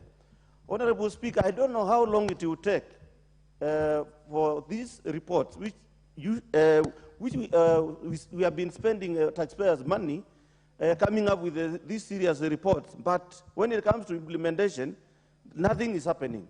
Honorable Speaker, the land which has been affected, that land belongs to the Kamba community. Honorable Speaker, when mining is done in an area, the law is very clear that after the extraction or after the mining, the land should be taken back to the owners. Honorable Speaker, I take this serious time to condemn this government because we are talking about affordable housing. Honorable Speaker, it is very clear that those houses which were demolished, they have high value. Honorable Speaker, we should be very sensitive to our people because now, how can you talk of affordable housing and you continue demolishing very valuable houses meant for the Kenyans? We must be very sensitive to our people. Honorable Speaker, I am in the Lands Committee, and Honorable Speaker, I put with strong words possible that this government should compensate 100% to those who have been affected. Honorable Speaker, I want the member who is just crying over there to listen to this sensitive matter. Those people who have been denied, those members, those people who have been affected, they are crying. We must stand with our people. The government should be ready to compensate our people. Honorable Zambia, because you've been interrupted, the Speaker, on his own discretion, under Standing Order number 1 and the Standing Order on House adjournment, will give you 3 minutes. Thank you, Honorable Speaker, for seeing this sensitive issue before this House. Maybe I let the members know that the government includes you on both sides. You are in the first arm of government. Honorable Fatuma, there is nothing called opposition under our current constitutional arrangement. You are a member of parliament in the first arm of government. So you are in government. So nobody should feel so irritated when we say government has done this. It may be an agency, or it may be those of you who are speaking within the house here. Unless we are specific to an individual in government, there is no reason to worry. Continue, Honorable Zambia. Thank you, Honorable Speaker, for being considerate. Honorable Speaker, what these people are not understanding, some honorable members think that this is not a Kamba affair. Those who have been affected are people across the country. It doesn't matter who was affected, comes from which region. The point here is those people need to be compensated. Honorable Speaker, in our current budget, we have a lot of money for compensation of squatters. I'm in the lands committee, and we have put a lot of money for the for compensation of land squatters. What I'm trying to say is that the government should have first consulted. They could have given time and negotiate with these people. These are Kenyans. These are not foreigners. Even if they are foreigners, they need to be given time and to be heard. Honorable Speaker, it is the last time this House we stand with our people, with our Kenyan people. Actually, Honorable Speaker, the cost of living is very high. The cost of living is unbearable. And you tell me, you at this time of economic times, you can move and demolish houses for Kenyans. Let us be sensitive as a government. This is a matter which needs a lot of urgency. And as this House, we need to stand with our people. And lastly, Honorable Speaker, the issue of land is a bit sensitive. And I wonder, what is the cost of producing title deeds? Why don't people of Kenyans own title deeds of the land they occupy? Honorable Speaker, we've allocated enough money for digitalization of title deeds. And Honorable Speaker, I can report with a lot of honesty and sincerity that a lot has not been done. A lot of money has been put there, and nothing is coming out. Right now, Honorable Speaker, if you can get to know the billions of money which has been spent in this digitalization thing, I think it is the highest time as the members of this House, we have to do an investigation to know where this taxpayers' money is going. Honorable Speaker, and this is very sensitive, Honorable Speaker, Kenya Railways bought land from Portland. Where on earth can a government sell a land to a government institution?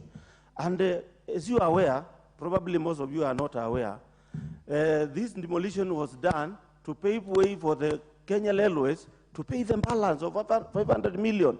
And this being very sensitive, Honorable Speaker, there are people behind the push for the Kenya Railways to compensate or to pay the balance, that is to the Portland.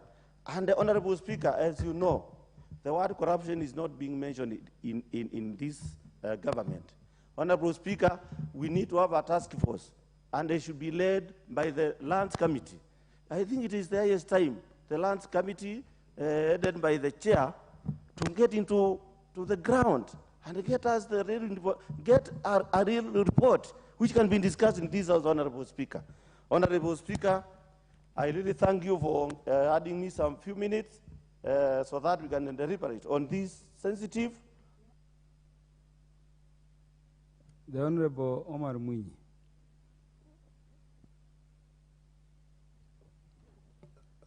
Thank you, Mr. Chairman, for giving me time to weigh in on this sensitive matter.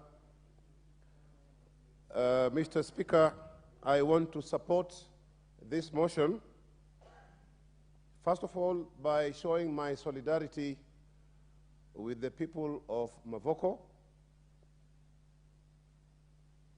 I also want to support this motion by condemning the act that was done by the government.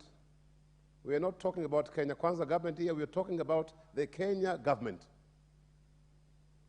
The action that the government has taken is actually barbaric, and it is no different from what the Israel government is doing to the Palestinians. I'm also joining my other colleagues in condemning the trivialization of this matter by any MP, because we as MPs, Mr. Speaker, we are actually national leaders. We do not belong to this wing or the other wing. We are all national leaders. When it comes to such matters, Mr. Speaker, we are supposed to forget our parties and speak and stand to the occasion, to be counted that you are actually a national leader standing on the ideals of this country. Mr. Speaker, I also support this motion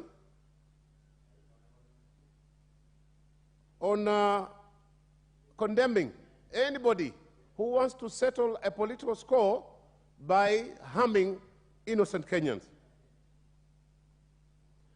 Mr. Speaker, the onus of settling people is actually on the government. Our successive governments have failed, Mr. Speaker, to arrange on how the people are going to be settled. And that is why, Mr. Speaker, you find when people see a piece of land lying idle anywhere, they start building. Wazee Nyumba Kumi, are actually elected. There was Yamta, the assistant chief. Then, of course, the DC is also aware because he also takes part of the money when people are coming there.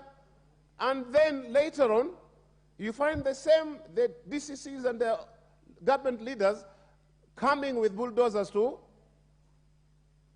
bring down these shelters. This is very unfortunate, Mr. Speaker, and it should actually come to an end. Mr. Speaker, we have seen successive governments ignoring reports that are actually given about land grabbing, about malpractices, and nothing has actually been done about it, Mr. Speaker. There is no action. There is nobody who has been taken to court, nobody who has been jailed, Mr. Speaker. So it means all our governments have been supporting these malpractices. Mr. Speaker, we've been hearing about digitization of the land registry since 1980s. To date, Mr. Speaker, we still want to collect cash money because we want to steal the money.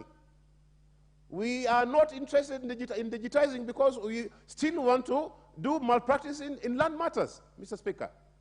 So if the government is the culprit, how then do you go and demolish people's homes? I call them homes, I don't call them houses, Mr. Speaker.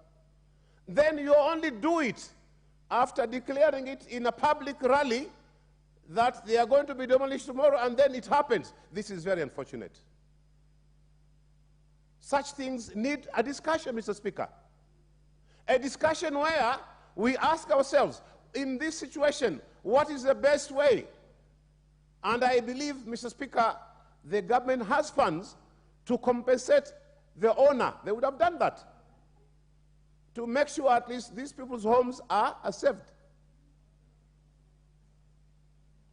Mr. Speaker, we shall ask one question. Was the action taken by the government the best action at the time?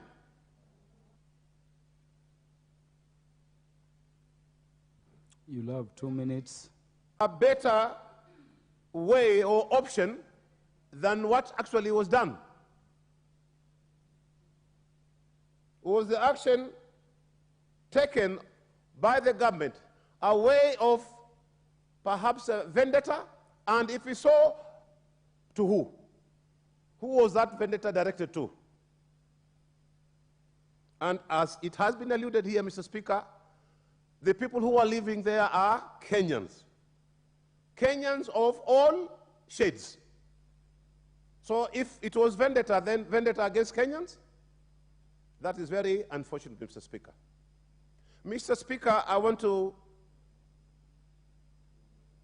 propose that we do not have just the land committee, but we have a select committee to look into this matter. Mr. Speaker, remember there is somebody called Baraza, a notorious auctioneer who goes and takes, contraband and I would say, illegal court orders to demolish people's homes, like the ones which happened in Westlands. He also did the same in Changamwe, in Dungaunuse. And he's just left to go scot-free, Mr. Speaker. If such things can happen, and we just look at it as if nothing has happened, Mr. Speaker, then we are not a republic. We are a banana republic. And I would actually urge this House, Mr. Speaker, whenever we have such matters, let us forget our political divide. Let us be all Kenyans. Let us debate as Kenyans with this nation at heart. Because if the people of Mavoko are actually hurt, we should also feel that pain. We actually feel the pain of the people of Gaza, the way they have actually been affected. How about these people here of Mavoko? Supposing there are people coming from your area, would you feel actually happy? And I'm giving you an example, Mr. Speaker. There is an MP in Samburu who was blaming the government, and he belongs to this government because his people have been affected security-wise. So this is actually what we should all be feeling, Mr. Speaker. For that matter, the compensation matter should actually be a point that select committee should be recommending. And without much ado, Mr. Speaker, I support the motion that was brought about by Honorable Mbui, and he did not do so because he is somebody coming from that area, but he is a human being with a heart. And any human being with a heart has a feeling, and this feeling will be expressed in the manner that Mr. Mbui, Honorable Mbui, and others did. With those many remarks, Mr. Speaker, thank you for giving me this opportunity, and I beg to support. Honorable Irene Mayaka. Thank you, Honorable Speaker, for giving me this opportunity to also support this motion.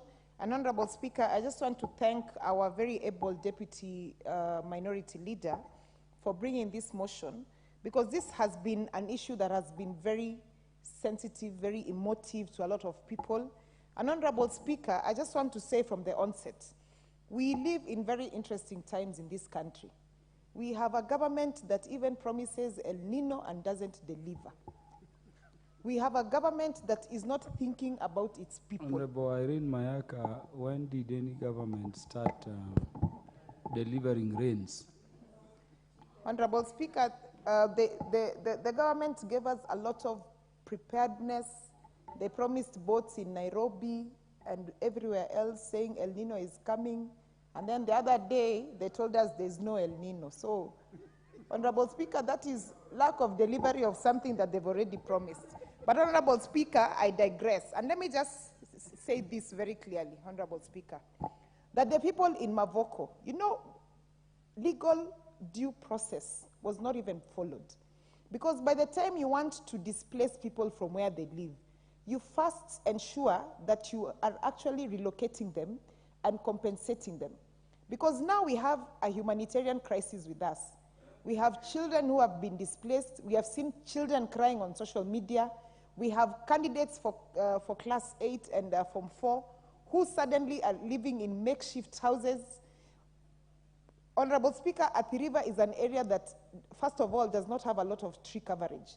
So you can imagine at night the kind of cold that those children feel. And Honorable Speaker, I just want us to look into our conscience as leaders. Because when we sit here and allow that someone can make declarations in a public rally and say that they're going to do destruction, and they actually do it.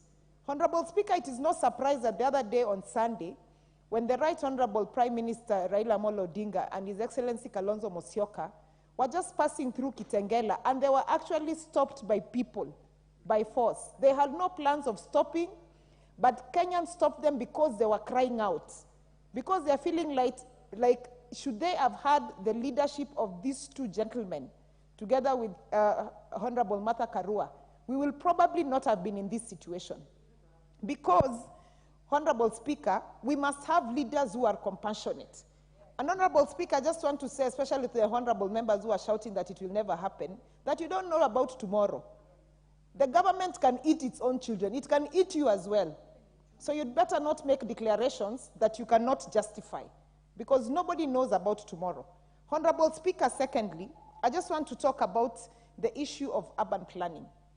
Before we go ahead and do what was done the other day, you ought to start thinking about urban planning. Honorable Speaker, back in 1963, Kenya and Singapore were at par. Right now, Singapore is so many years ahead of us because we've had the wrong leadership, because we've had leaders who are not thinking about tomorrow, because we've had leaders who are not thinking about what do we need to do to ensure that, number one, besides everything else, the basic needs of our people are guaranteed. Honorable Speaker, by the time someone is building a house in Athi River, they've had their family living there for so many years, and then you suddenly want to come and destabilize them. And yet in this country, we keep saying that we have issues to do with mental health. We are having a lot of issues to do with people feeling destabilized. First of all, already we are dealing with an extremely high economy, we are dealing with high taxes, and then you add on to people more problems that ideally they could have avoided.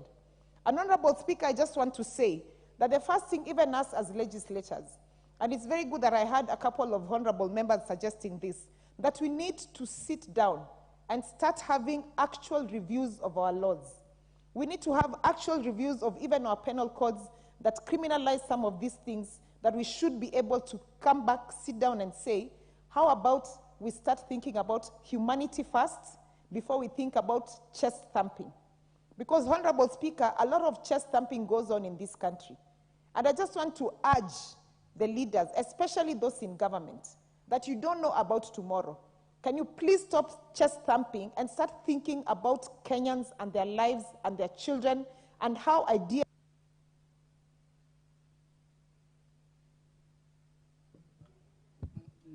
You'll have 1 minute only. Thank you, Honorable Speaker. As I was saying, Honorable Speaker, I want people to start looking back into their conscience, for the government to look back into its conscience, because 5 years from now, Kenyans are going to ask you questions. When I had a home, you came and destroyed it. Why would you want me to give you a vote again? And Honorable Speaker, having said that, I just want to say once again that I support this motion and that this conversation should actually not end here. We should have in place longevity measures, regulations, and laws that are sustainable and that can help our people in the long run, so that we don't have a repeat of this action and that we can eventually stop having knee-jerk reactions to some of these issues. I submit. Honorable Member, there is no further interest in this motion. Let us thank the Speaker for according it time and for restoring it. Let me thank each of you who have stayed up to this late. I know your other obligations at home, particularly those in leadership, the Honorable Dr. Naomi Wako, Canon, the Honorable Robert Mbui, the Honorable Mark Mwenje, and of course, each of you have stayed this late. Let me also appreciate the members, including those who have left, for ensuring that in as much as we talk politics on a matter as serious as this, we also come up with some solutions. So I was very pleased to hear the need for digitization so that we cannot have multiple titles, and so that even online you can check and see whether land is available. The need to, of course, ensure our government agencies always act right, and the need in any event to stop land grab always. So thank you very much. Order, honorable members. Honorable members, the time being 9:00 p.m., this House stands adjourned until tomorrow, Thursday, 26th day of October, 2023 at 2:30 p.m.